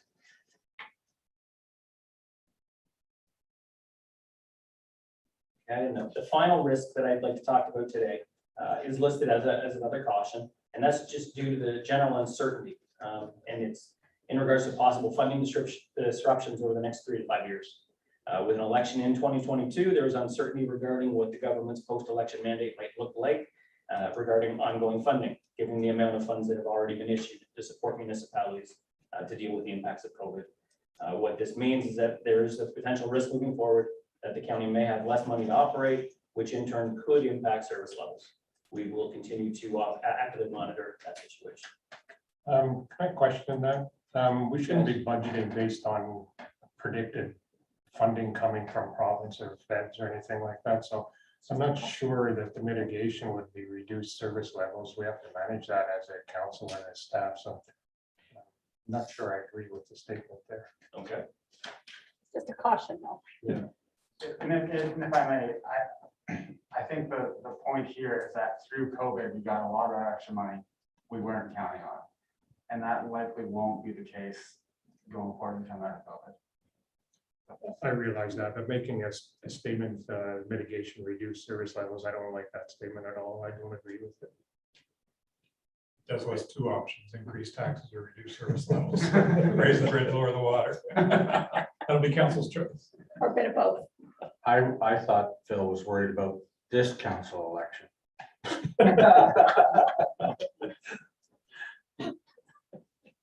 Okay, we've asked lots of questions throughout. Do we have any more questions for Phil? Yes, Councillor Higgins. No, I don't, sorry. that was somebody You've else. got them all. I'm done. Okay. Oh, I did have one. Oh, last chance. I would, no, I don't. But we have, in the reserves, we have what's called a safe restart reserve. Are we applying that for anything? I wasn't sure where to ask that question, and seems though this is finance. I just wanted to ask what we're doing with the safe restart reserve funds, which is about 1.6 million or something. Yeah, so the safe restart balance as of the end of 2020, I think was around 1.3 million. 1 million of that was 2020 funding, about 350,000 of that was 2021 funding, the years on December 31st, 2020. So we'd have to put that into the reserve to apply this happy. In terms of the actual expenses this year, we're likely looking at something between $500,000 and $900,000 to apply to that. So we should have a little left over to offset any additional COVID expenditures next year, because we haven't really budgeted any recovery or much for COVID expenditures in 2020. So it has to be COVID related to spend that. That's right. Thank you. Okay, having seen no more questions, thanks a lot, Jill. And I think we're going to have an abbreviated overview of the Fairmont business plan. Are you going to lead that, Kelly? No, Emily is here, but just as an introduction. Want to get started, Emily?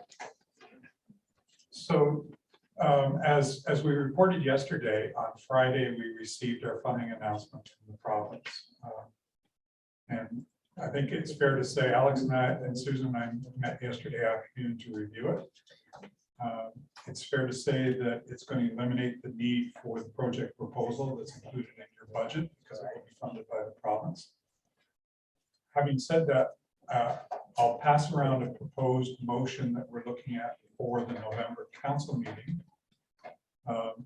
Because we're going to need at least a week or two to figure out how that is going to be applied. And we need to come back to council with a plan on how we're going to roll out the 4 hours of care over the next 3 years as the provincial funding ramps up. So all in all, a good news story, but essentially what we're asking council for is, and because we're in committee of the whole, we won't be finalizing this, but this is a draft motion that we're looking at for our November the 17th, along with the staff report that basically gives staff the authority that as long as we're not. Sorry. I guess I have to call you. You got to put your mask on. Okay. So cover your nose and we'll forgive you. I know it was a test this year, but it's not. There you go. Like Mr. Chair. And chair. So what we're suggesting is that because the funding starts on November the 1st, and we know the competition for talent is really going to heat up over the next couple of months as all of the long-term care facilities start to vie for talent. And right now, if you look on our website, there are 15 or 16 different PSWs, RPN jobs available at Frontenac at Fairmont. So we're looking for permission from council to begin that recruitment immediately, pass this motion or a rough proximity of that on November the 17th and get out of the gate early. You don't need it passed today. This isn't council, this is committee of the whole, so Yeah, we can't pass. Yeah, so we'll do that one. Okay. Thanks for the advance. So we need to pass a motion at the committee of the whole to go to council to do that, I would imagine. No. Up to clerk.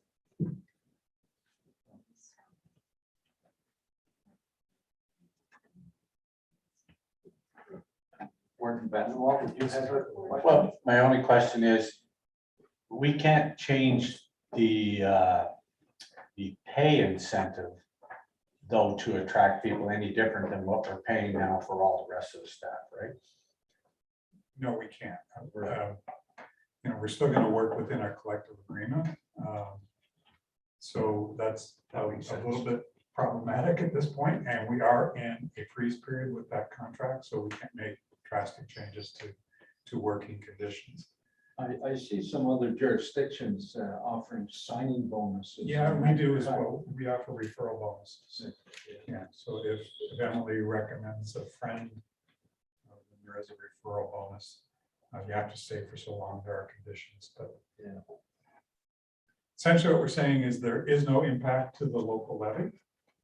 And we don't foresee one happening through the funding period as the province ramps it up, although there is always the little aspects as Phil noted, that the province could change its mind on funding. But if we're not out of the gates early, then we're not going to be attracting the talent.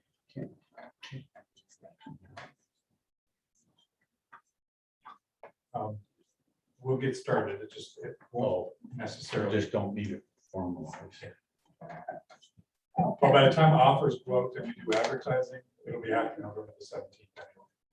I was gonna say we could have a special meeting after this one to deal with this.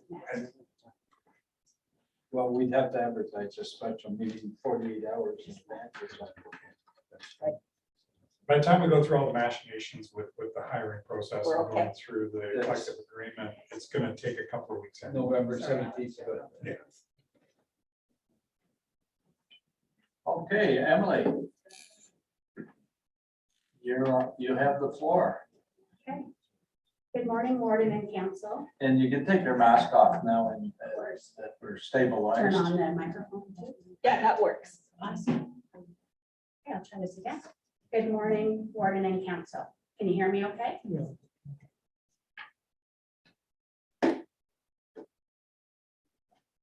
Fairmont Home is a 128-bed long-term care home.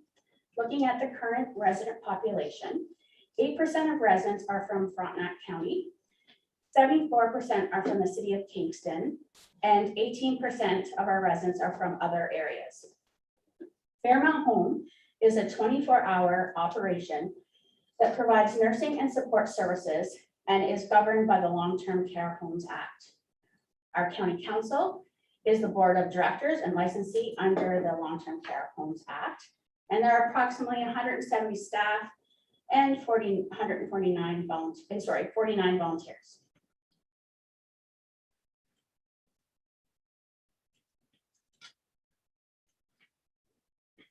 This slide shows the average growth in funding for EOWC member municipalities in the last 4 years, from 2015 to 2019.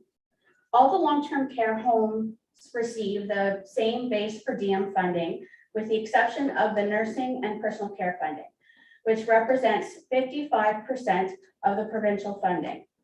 Nursing personal care funding is calculated with the home level CMI, which is based on the complexity and care needs of each home's residents. Then the home level CMI is further adjusted by a provincial reindexing factor to obtain the funded CMI. Fairmont Home's funded CMI has decreased from 0.9732 to 0.9720 in the 2021-22 year. While our home level CMI has increased from 1.0494 to 1.0557, which means that the care and expense required to meet the needs of our residents has increased while our funding will decrease. The CMI funding model uses retroactive data, usually about 2 years behind, to calculate the current funding, which means the funding does not consider the increasing complexity of resident care needs and expenses required to meet the residents' needs. The demand for long-term care services exceeds the current capacity in Ontario. Provincial funding has not increased to meet the increased needs of the residents. Municipal governments are left to address these funding gaps. For example, the level of care funding has historically increased by about 1.5% annually, while employees' wages, which represent 70% of Fairmont's budget, often exceeds the 1.5%. As Kelly mentioned, we recently received provincial funding on Friday at 3:45 p.m. on October 22nd, always on a Friday, that I will speak to in the upcoming slides.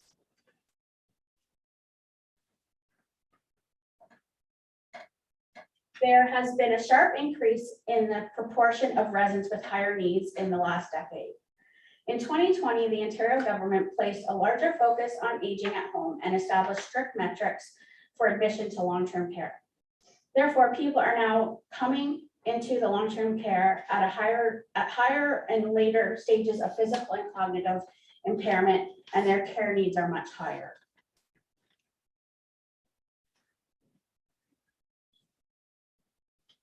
In early 2020, the province of Ontario committed to increase direct care for long-term care residents. This new commitment to improve quality of care includes an average daily direct care of 4 hours per resident by 2025. Direct care is provided by nurses and personal support workers to support a resident's clinical and personal needs. Since 2017, I'm proud to say that our county council and Fairmont Home's management team and senior leaders have been committed to a minimum of 4 hours of care per resident per day, with the inclusion of 1 or more positions per year, except for the exception of 2021 due to the pandemic. We did have a pause. In 2022 to 2025, we will continue to work towards the minimum of 4 hours of direct care per resident per day. Please note that the project proposal in red will not be requested any longer due to the funding announcement that we spoke of on Friday. The funding announced will provide sufficient funding to both direct care staff as well as the allied health workers, without the necessity to increase the municipal tax levy.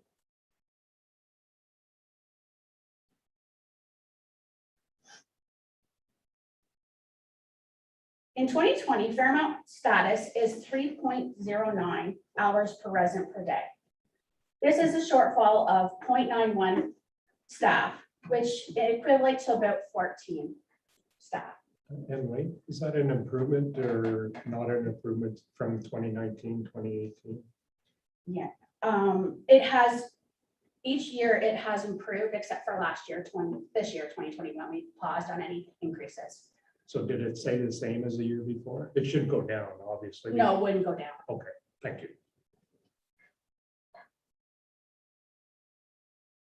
So 2021 and 21 were the same. 20 and Yeah, I just wanted to confirm we didn't. Fairmont's business plan identifies plans to move towards 4 hours of care, and we are in year 7 of 10. Thanks again to our county council support. Proud to say. Ministry funding was provided for 2 positions since 2016, so they did help us along the way. Overall, our plan is to move forward with evaluating staffing levels needed to respond to our resident changes. Proposed plan for 2022 to 2025 is the additions of about 5 positions per year, depending on which position that we add, and 1 position in 2025. These positions will include registered staff as well as personal support workers. But again, will be reassessed each year depending on the needs of the home. We're committed to being a home of choice for our residents, staff, and volunteers, which means having sufficient staff to provide quality care services. Emily, are we on track to get to the 3.26 in 2022? You think as long as we pass that resolution on November 17th? Yes, we're on our track well.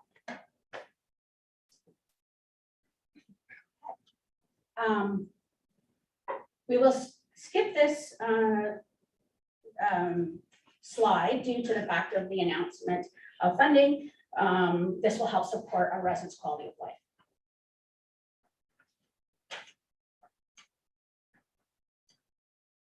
Important to know how Fairmont compares to other long-term care homes in Eastern Ontario. This chart represents the 2020 FIR figures with the exception of LNA in 2019. Is 2019. Highlights regarding Fairmont. So we're the fewest number of beds in the group, less benefit from economies of scale. Adjusted total cost per bed at about $122,078 is slightly higher than the average, and COVID-19 has increased the costs per bed in 2020 and likely into the future. The overhead bed per bed is at about $2,733, and it's the lowest among the comparators. And Emily, of that increased cost, though, we did get some back from the province, so it's offset that. Yes, during COVID, we did receive additional funding to help. So this chart shouldn't be viewed as a negative, should be viewed as a positive, I would think. We're higher cost, but agree. we're trying to commit to the 4 hours of care. Is that what that relates to? Yes. Thank you. In other words, we're leading the transition to where we want to be. Yeah. And where the province wants us to be. We've been meeting since 2017, which again, I can't Yeah. take you enough. That's a question. Yeah, yes, Councillor Martin. There's too many mics on, we can't get them. Okay, I'll turn off the mic and try it now. There we go. Somebody's mic. was- And we have a question about the 4 hours of care. Does that include people who work in like, well, different therapies like dietary people or recreation, or are they included in that 4 hours? So unfortunately, it's not, but to our surprise on funding, on Friday, we found out that we did get some money for allied health professionals, which would include dietitians, physiotherapists, infection prevention control practitioners. So the 4 hours of care are really specific to registered staff, so RPNs and RNs, and personal support workers. So Those are it's the- hands-on staff then? Correct, frontline. Okay, thank you. Dennis? Yeah, yes. So then this letter that we got, some of that is going to be addressed? Yes. Sorry. Correct. The announcement addressed both Allied Health, which was the project proposal, Yes. and the 4 hours of care, which is the direct bedside care, PSW, RPM, and RN. So How we're- quick we took care of that. We're problem solvers. Okay, so some accomplishments in 2021. Our administration, nursing, and support services.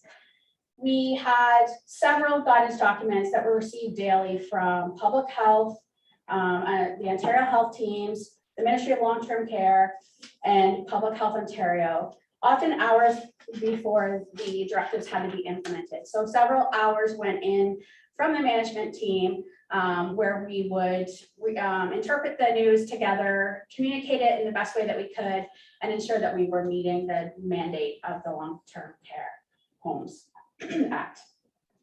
So this included things such as vaccine education, rat testing, the rapid antigen testing, implementing 24-hour screening.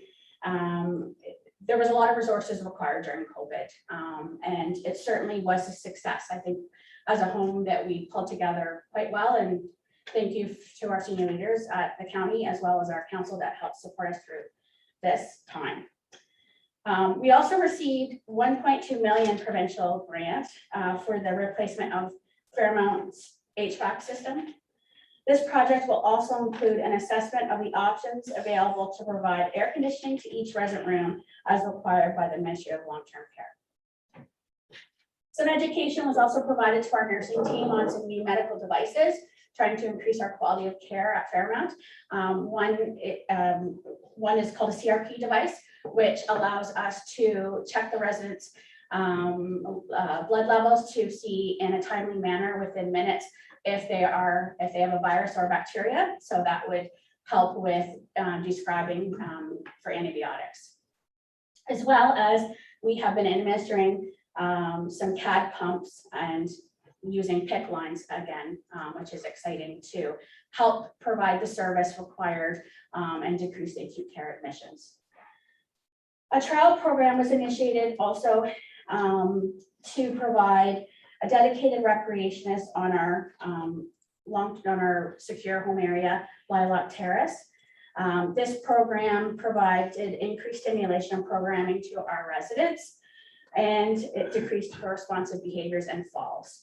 So our recreations spent one-on-one time with them and engaged them at all times. And the multiple family comments that came forward said they saw significant change in their residents, their increased ability to engage in conversation, and their decreased agitation was well noticed. We also had a lean project on medication rooms to make all of our standardized layout so that when staff entered one home area, it looked the same upstairs, which was always an issue. And we're redesigning the kitchen workflow to reduce the time wasted during food preparation. So always looking to increase our efficiencies and effectiveness here. We also had achieved a human resources collective agreement from January 1st to December 31st with QP 2290.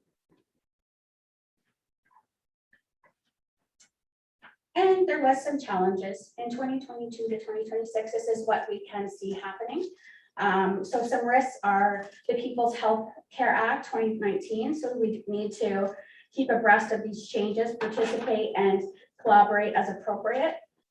The staffing level versus increased care levels, including aggressive behaviors. We need to maintain balance between resident care and charting.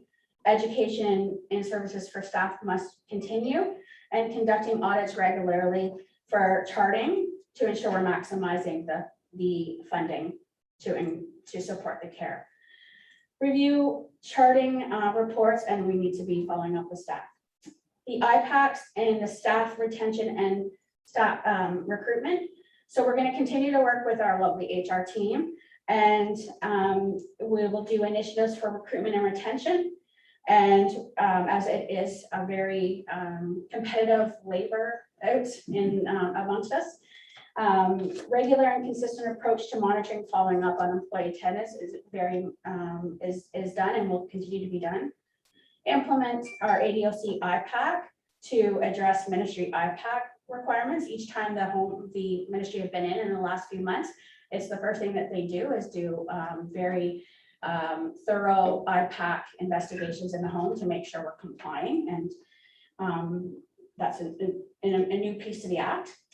Review hours of work, schedules for staff. So we've been working with our QP 2290 team to work on schedules, something that's very important to all staff. So trying to listen to their voice as well. Collaborative culture of safety will also continue.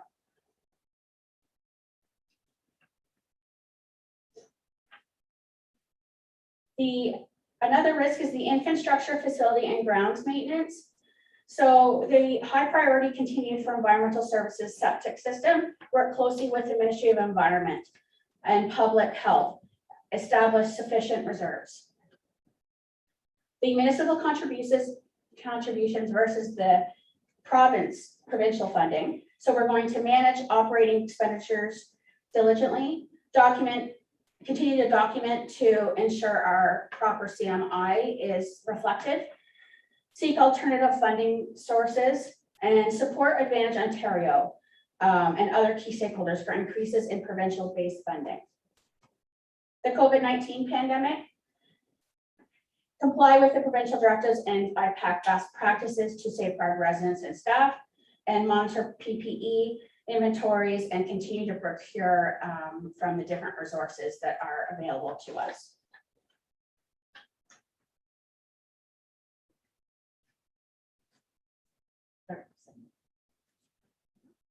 Caution, long-term care staffing report and the long-term care COVID commission report.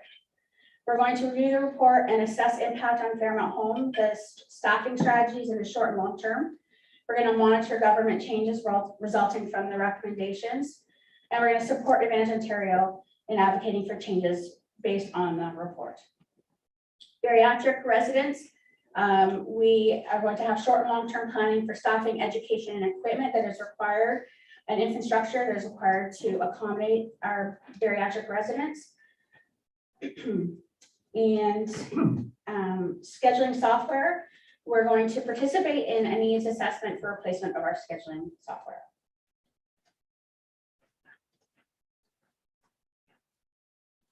Advisements, resident and family members' expectations.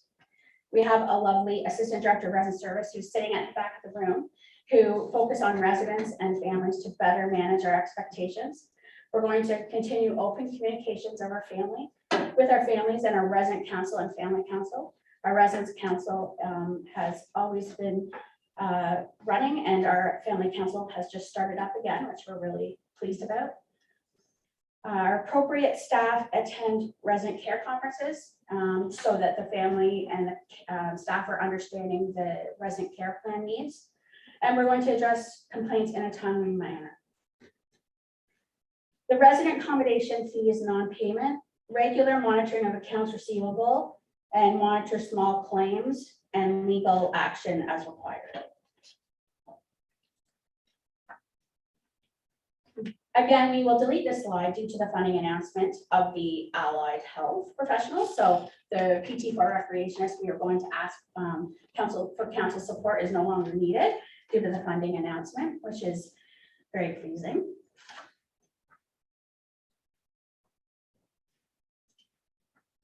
That completes Fairmont's business plan. Is there any questions or comments? Councillor Higgins? Can you provide an update on the status of the CMI with the province? Okay. So I'm just going to go to that slide. You mean the number? What you're looking for. I remember as warden, we were pushing this pretty hard, and I just sort of lost touch of where we are with the status, whether everything's moving or not. Okay. So I am presenting today for Susan, who was unable to present today. Okay. But I can certainly have her follow up with council where we're at with kind of advocating for that with the CMIs. Kelly, do you want to speak to that at all? Yeah, and I think it's safe to say that the lobbying efforts have paid some dividends. The province is going to more of a flat funding formula, which is part of the funding announcement. We still need to do some analysis to figure out how that's all going to work. And the province hasn't announced an end to CMI, so we'll still be tracking it. But the more flat funding formula is exactly what this council and the OWC endorsed.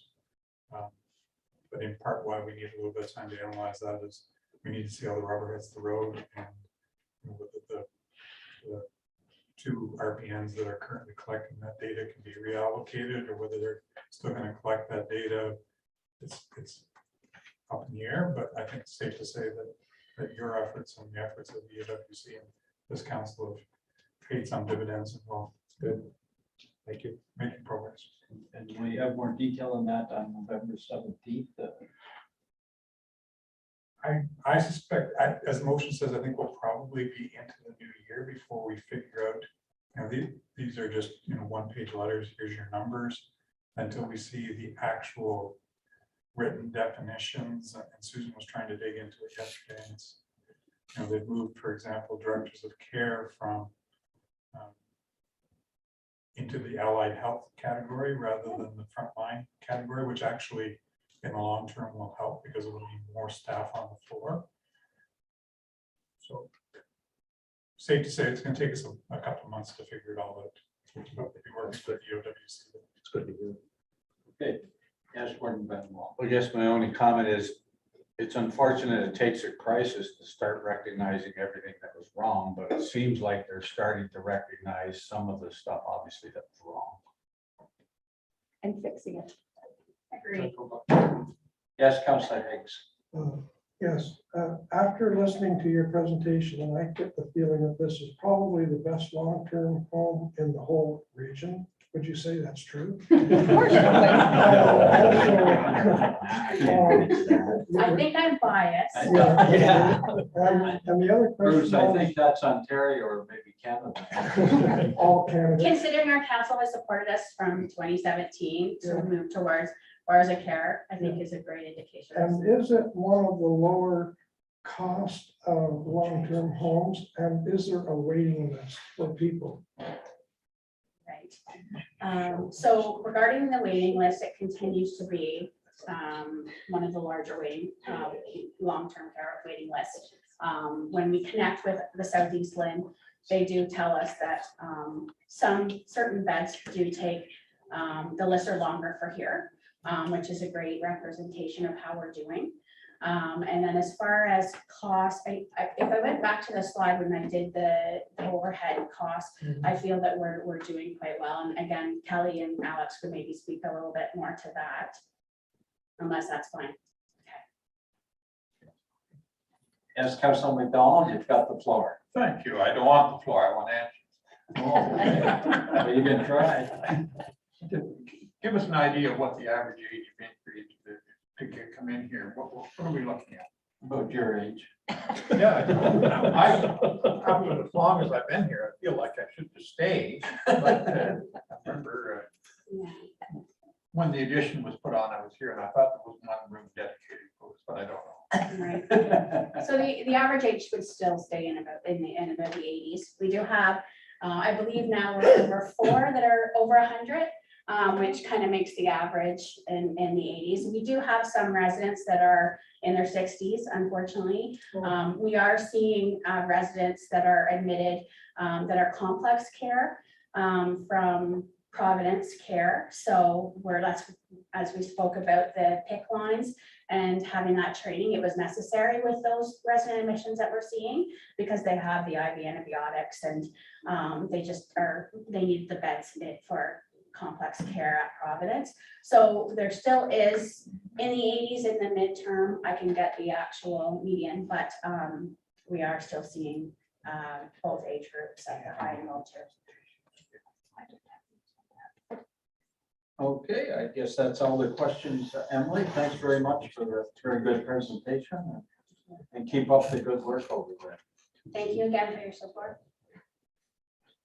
Okay, I think we're gonna do some deliberation and recommendations, whatever.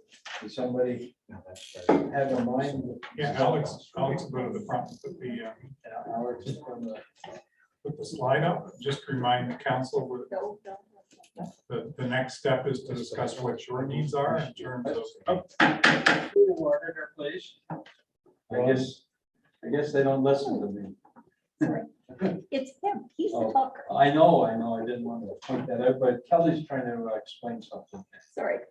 So at this point, staff are done their presentations. Alex will put up the slide with the project proposals, which just reminds you need to be voted in rather than voted out. Those ones that you want to consider for your next meeting.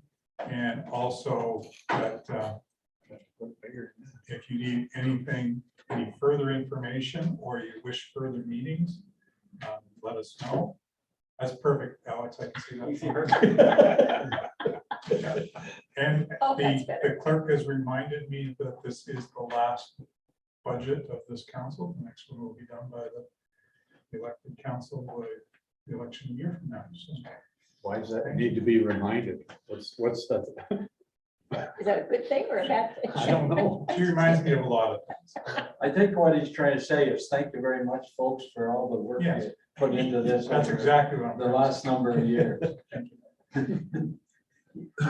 Before we go into the deliberations, the CAO handed out this resolution. We have to address that first. I don't think so. I think that's November 17th. I think that's just for information, Okay, pre-warning or pre-lobbying, maybe you might call it. thank you. And as Alex noted, we've taken that one off the list.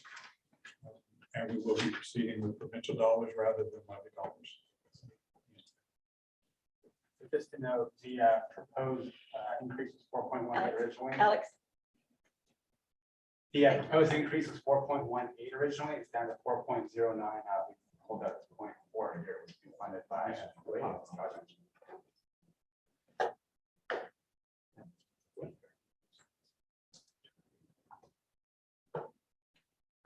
Yes, so Warden Ben. What, that first line CPI target, what are you using that for? That feeds into the chart here. So unfortunately, can't fit quite everything there. That kind of shows where we are relative to CPI. And then the 0.65 is per the budget policy, it's CPI plus the dedicated capital, so that'd be the red line.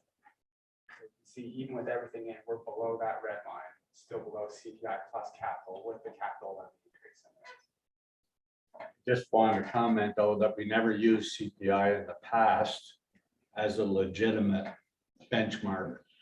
So I don't think we should be definitely using a 4% now as a benchmark. But CPI as of the end of August is our target according to our budget policy. So it's not, that's what the policy says. Right. But last year we didn't stick to that. And what was it last year? CPI less than 1%. We haven't stuck to it yet. So we went away. So we should average it if anything. The policy though is, that's the status quo. Any project proposal will then be above that. Per policy. I understand it and I understood the policy and we've never stuck to it yet. I guess there's no questions right now. I just want to say that I'm generally in favor. The one that's bothering me though is we spent a lot of time 5 or 6 years ago on establishing that we put 0.65% away for asset management. And we didn't have any big proposal or help to calculate that extra 0.67 or 0.65 this year. So in essence, we're doubling that asset reserve allocation to 1.30 in my mind from 0.65. And I thought we agreed back then we'd look at it after 10 years. So here we are at year 5 or 6 and suggesting we double it. That's paramedic. So the second. Well, it's maybe dedicated to paramedics, but in essence, it's the same doubling in my mind anyway, unless I'm wrong. It's doubling our asset management allocation reserve. So in 1 year. that's mostly to fund operations for paramedics.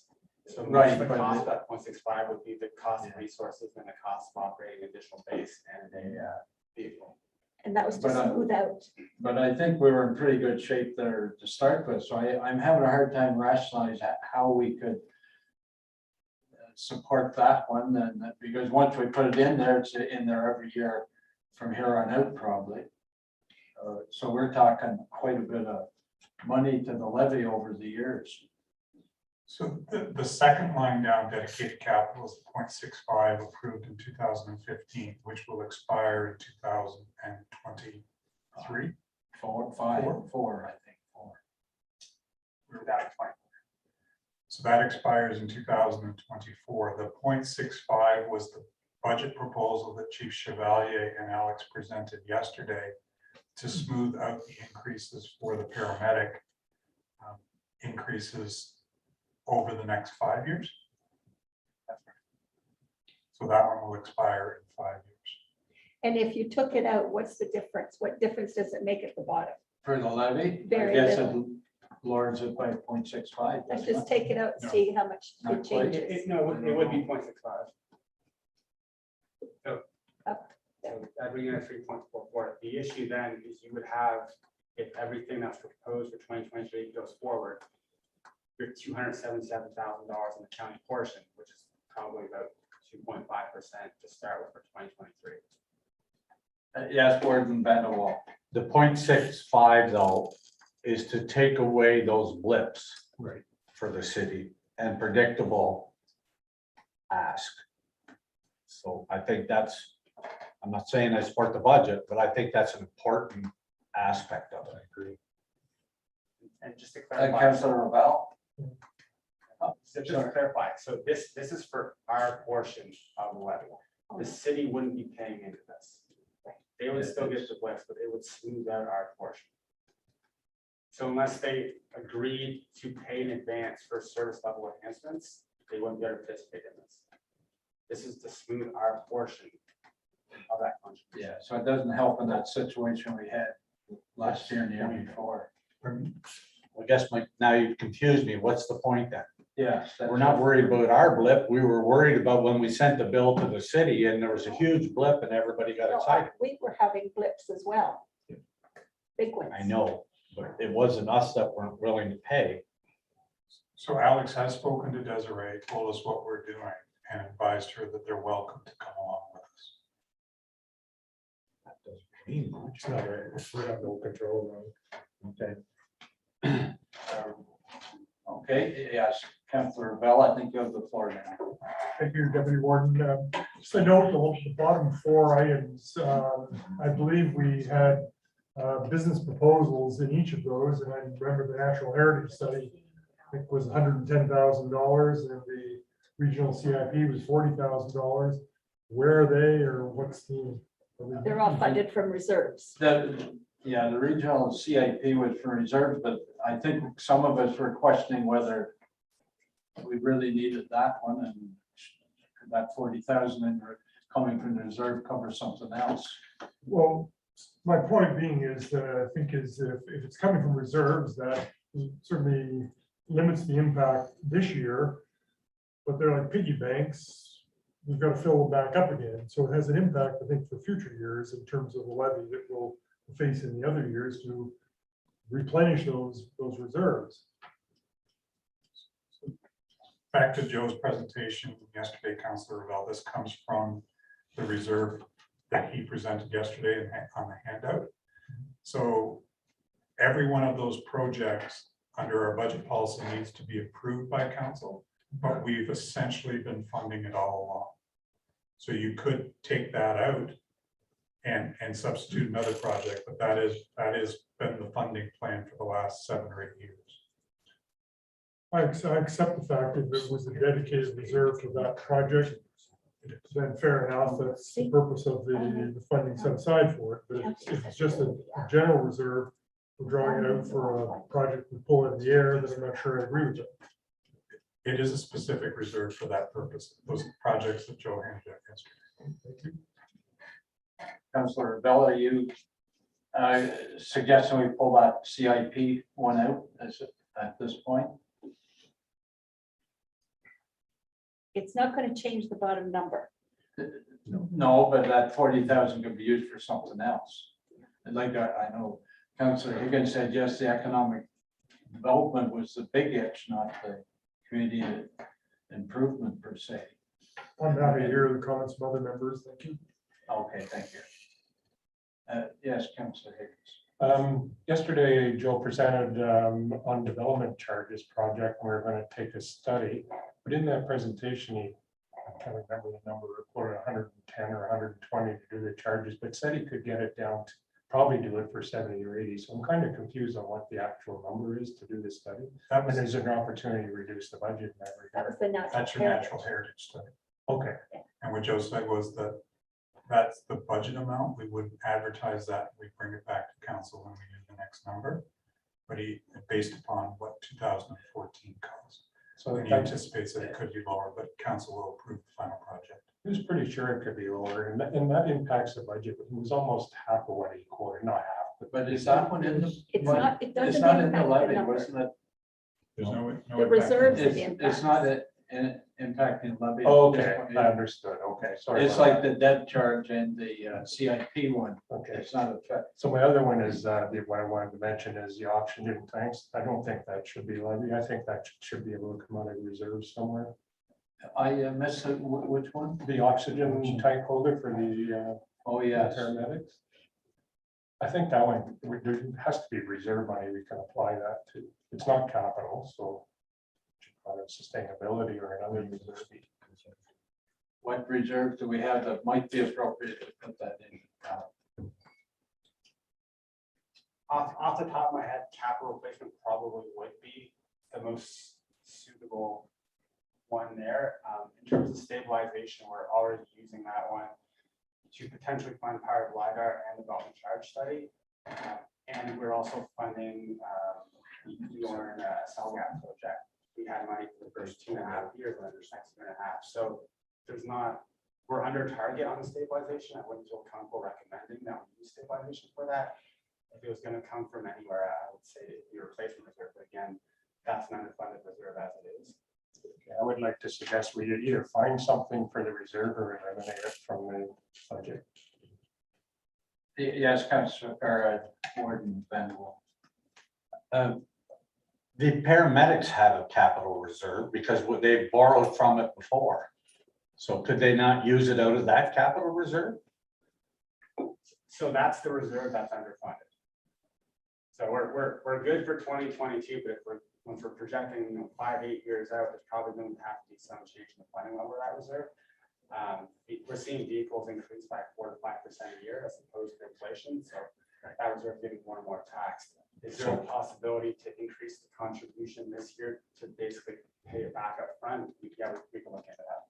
So then I would have to agree, unless you're coming up with a formula how that reserve is working, I don't think this should be added on. It should come out of somewhere. The other part is, if I look at this whole budget here, and you're starting at 4% and you're looking at the numbers there, where does anybody see lowering that by 1.5% or whatever? Right? Because all the numbers that they asked for, they're showing zeros. So you've only got basically from, they're up. Yeah, the 0.65 is the big one. For The biggest.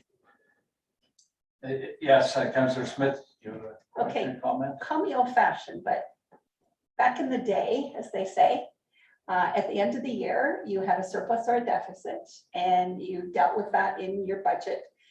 We do budgets now long before we know whether we're in a surplus or deficit position. If we are in a surplus position, then that goes right into reserves. So I guess my question is, if we're concerned about taking money out of reserves to fund things for this year, do you have any forecast of what our position will be at the end of the year? Will we have a surplus that we can put into reserves? Or do you think we might have a deficit that we will still have to levy for?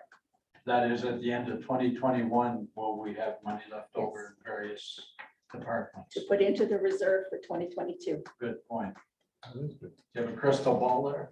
Not good enough. So, at a high level, if I had to guess, I would say we're probably going to be fine between safe restart funding, that we should be able to cover off all our expenses.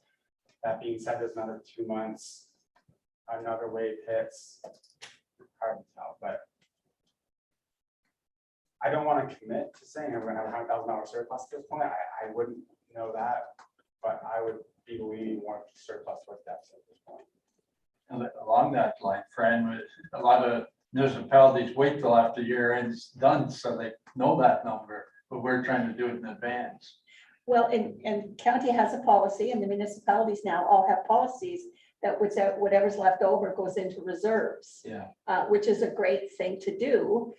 But in reality, when you're budgeting, if you don't want to have a high percentage increase, then you need to pull those reserves out to fund some of the things you need to do.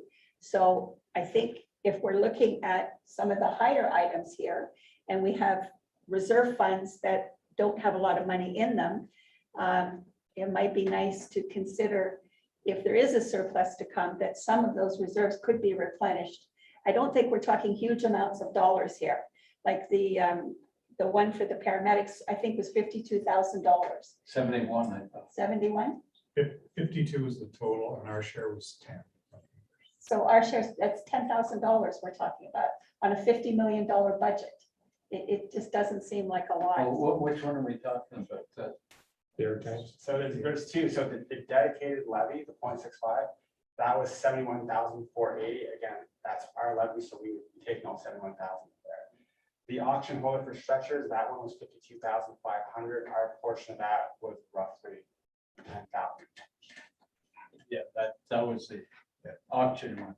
So the big one's impacting us is that dedicated levy of 0.65%. Which I agree with. And that's still only going to lower the overall down to 3.3. 3.4, yeah. 4, whatever. Which is not bad. Yeah, but we have to agree to pull it out if we're going to get down to 3.4.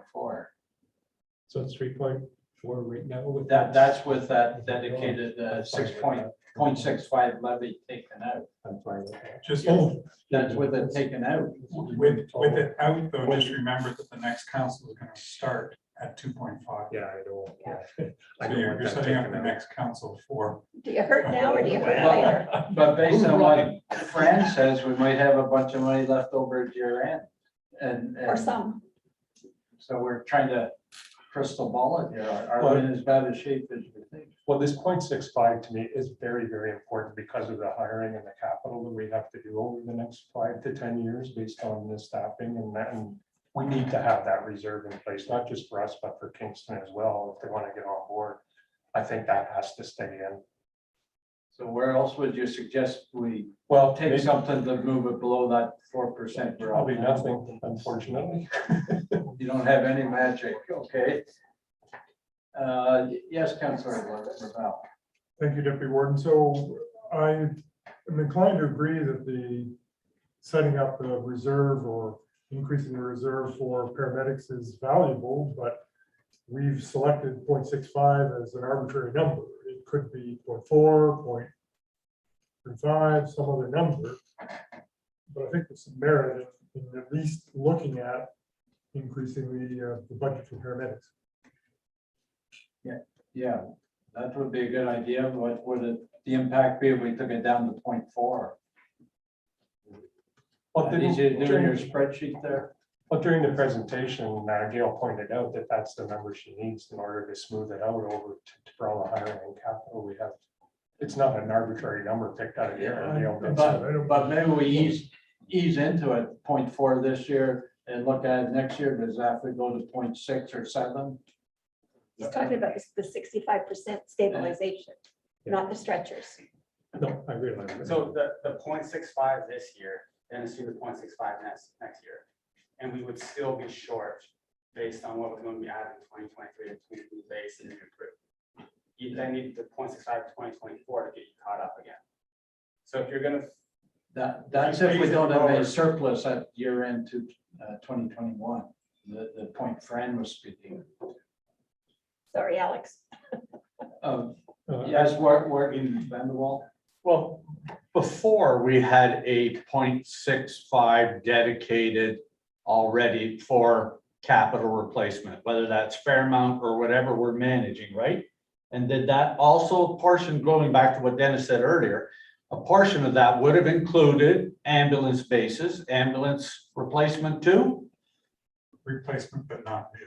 This is for new. So the PSAP changes in 2014 required us to have a plan to fully fund our capital based Right. upon existing. But we were putting 0.65 away already for capital. Capital replacement. Capital replacement. The new 0.65 is for new capital for the paramedic enhancement. So what happened? Where were you budgeting before then for new capital for paramedics or for Fairmont? Where were you budgeting that before if it wasn't that 6.5? Each year. So it would go up by 4.5% one year, stable the next year, up by 7.8%, the year stable the next year. So it was going up and down. Which was including the long range, whether we built fire or paramedic station here, or where at. Correct. So let's assume we add another 12-hour shift in Sydenham in 2027. The budget would go up by $700,000 to pay for that. And our share would be X. This will eliminate those ups and downs. Yes. So back in April, our balance was 4 million for capital replacement, and as Kelly, let me see this number.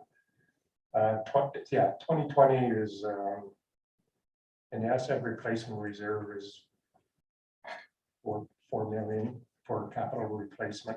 As the CIO pointed out, that's for replacement, not for new.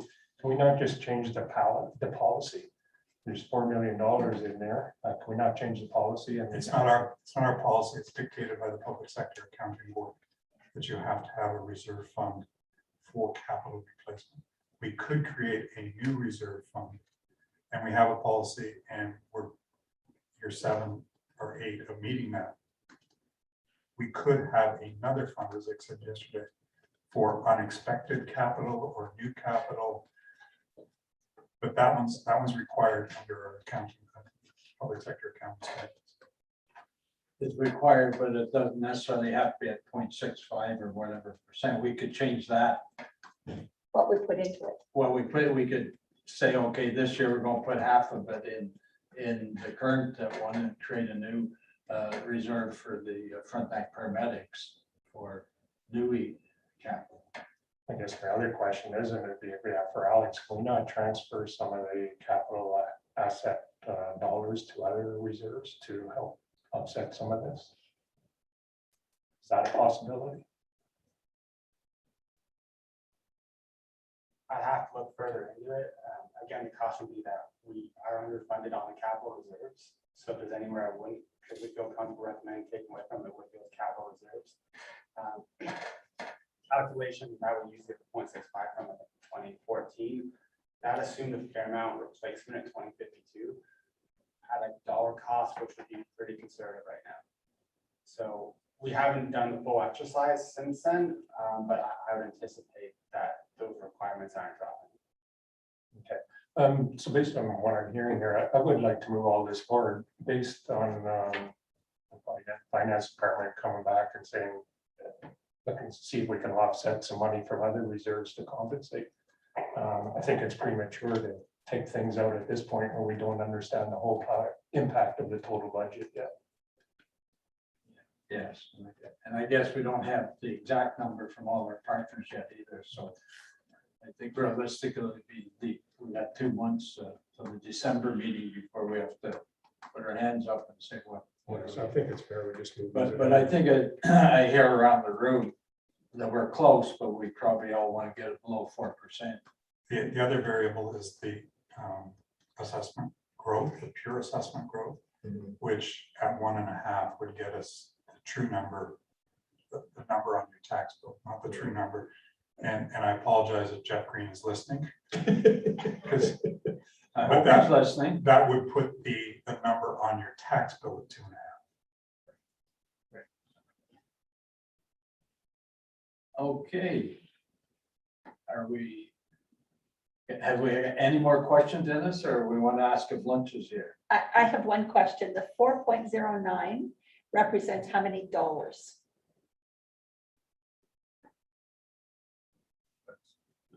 Calculator. 1%,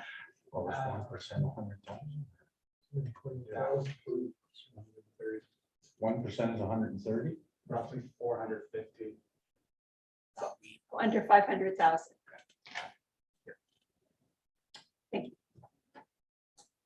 What impact would that be on each tax bill? Carry the line. You're the That numbers gives- guy. That gives you something to calculate tonight, Bill. Well, I could put me to sleep.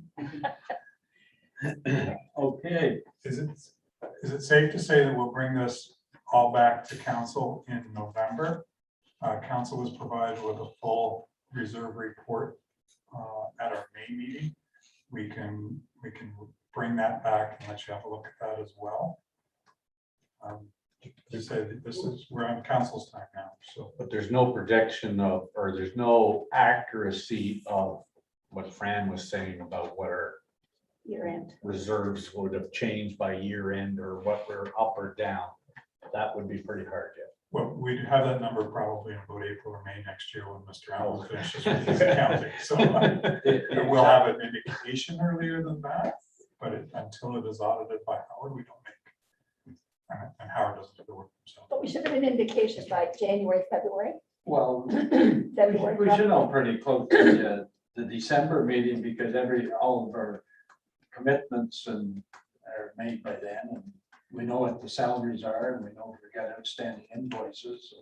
One of the outstanding issues, and we have this presentation from Desiree last week, is on POA revenue, for example.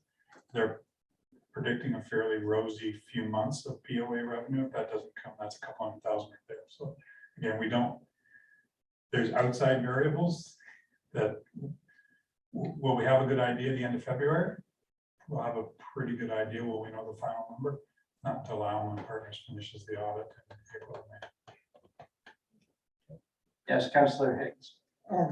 So will we know about any adjustments for assessments, like in the next month or two? Like, well, if the assessments go up, we don't have to have. Yeah, and that's why I just said that, you know, we're looking at somewhere between 1% and 1.5%. Maybe Alex can give us a little bit more information. So that would be a reduction from that number on your tax bill. Exactly, that's what we're talking about, tax. And so, so MPAC is committed to bringing the numbers back by early December. And just in terms of growth, so it'll be the same valuation for everyone still this year. Anything out of the tax bill will basically be new builds or changes to it. Again, that was the same thing for last year, and actually they're about 1.1%.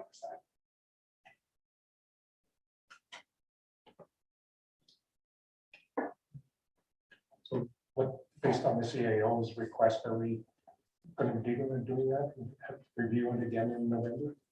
Yes, Can I ask for a reserve update at that meeting as well? yes, I think he said, I think Kelly said that he'd have that for that meeting, so.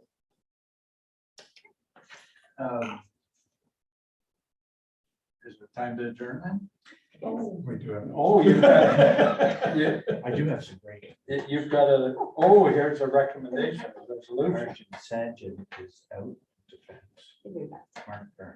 Are we ready to hear that? So there is a resolution for this report moved by Councillor Smith and seconded by Councillor Martin that the council, the council of the County of Frontenac receive the 2022 draft budget, business plans and project proposals report, and further that council approve the 2022-2026 business plans as presented. And finally, that council include the following project proposals for inclusion in the 2022 draft budget deliberations. And those are listed as general, the development charges study under Frontenac Paramedic Services, the 10-year paramedic master plan budgeting and the stretcher oxygen mount. Under planning and economic development, there is the countywide community improvement plan study and the natural heritage study. Under legislative services, there is the $5,000 increase to the annual accessibility reserve allocation. And under human resources, there is the confirmation of a HR generalist to a permanent position to support attendance management and labor and employee relations commencing January 1, 2022. And approve sourcing and implementation of human resource management and payroll systems effective January 1, 2022. And there was hopefully an agreed to amendment on that motion that the project proposal for Fairmont Home was eliminated. Yes, Warden, Well, that says approve the business plan as presented. I don't know how I would do that. But I think what I'm hearing from the floor is that we would defer that motion pending further discussion. Okay. In That's a huge difference. and that was the motion on the table. What I'm hearing from council is let's have another discussion in November and we look at this. Do you need that amended You move to defer. or just defer? well, we'll defer and bring it up again at the November 7th. Move to defer. I move to defer then with more information. Do we have a seconder for that deferral? Hold on, she's twitching. So I think this is saying that they're going to just move forward to the draft budget deliberations in November.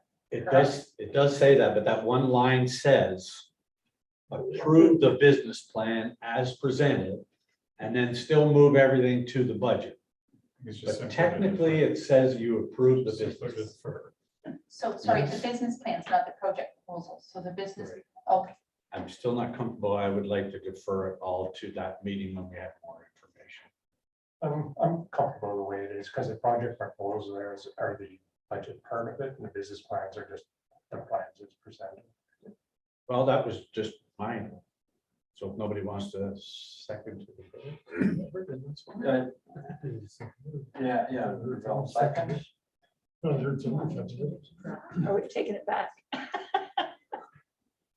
You're second to defer this resolution to Yeah. November. Actually, Jeanette had a good idea, and that was to add the word draft. No, This is a draft. was to move it to the draft. Or sorry, rather than put as presented, the council approved the 2026 business plans for inclusion in the, do you want me to add into that line for inclusion in the 2022 budget deliberations? That works. That would work. That's better. Are you withdrawing your deferral? Sure. Then, Might be the only thing about yes. Surprise, Just to surprise. make it comfortable, Fran. Okay, thanks. well, she's already recorded that. Yeah, it was moved by, moved by Councillor Smith and seconded by Councillor Martin. Any questions on that? I'll call the vote then. All in favor? So it's carried. That was a half favor.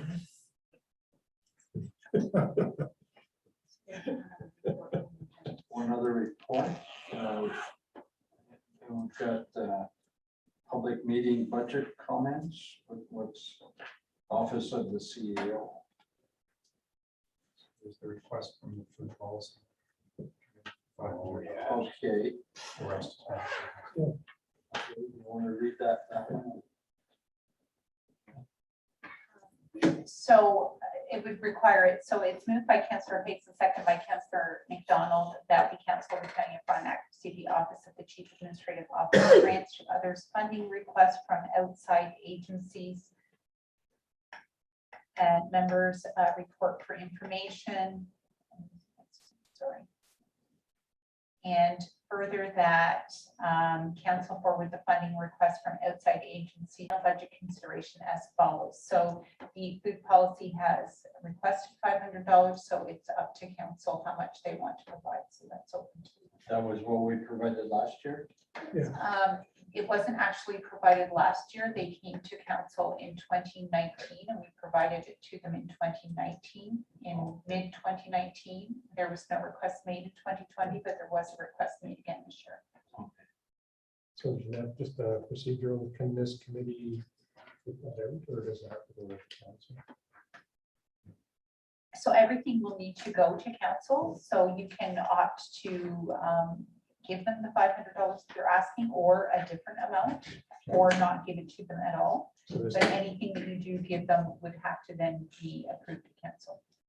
okay, so we're not approving, we're just forwarding the Yeah, council for forward. consideration. No, it would be included in the final budget recommendation report that comes to council next month in November. So if you approve this at $500, then the treasurer would include that in his final budget report that's coming to council in November, which is what we We're have done. not bringing a final budget report from November. There's going to be further debate. Then we'll bring it in So December. sorry, Yeah. my apologies. It would come in the final budget that comes to council. So we Remember should that. put it instead of final budget, say draft budget.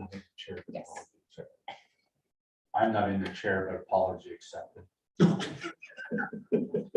I would like to support that we give them $500. Yes, they do very good work. They got that bill before the legislature on adding education on food back into the schools.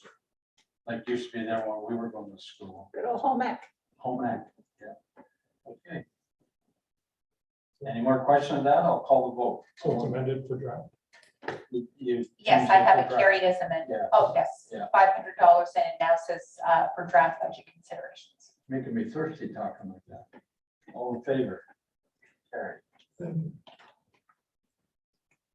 Any communications?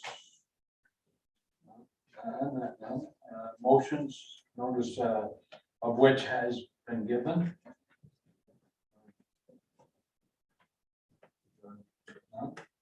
Other business? No other business? Public question period? Any questions from the public? I don't know how we get them on if they do. Angelique, work that out in the background. I guess we're down to adjournment. So moved by Councillor Rebel, seconded by Councillor Higgins, that the meeting hereby adjourned at 11:48 a.m. A question? I just, yeah, from a legislative perspective, I don't see that the public has an opportunity to ask questions here because we've lost the connection.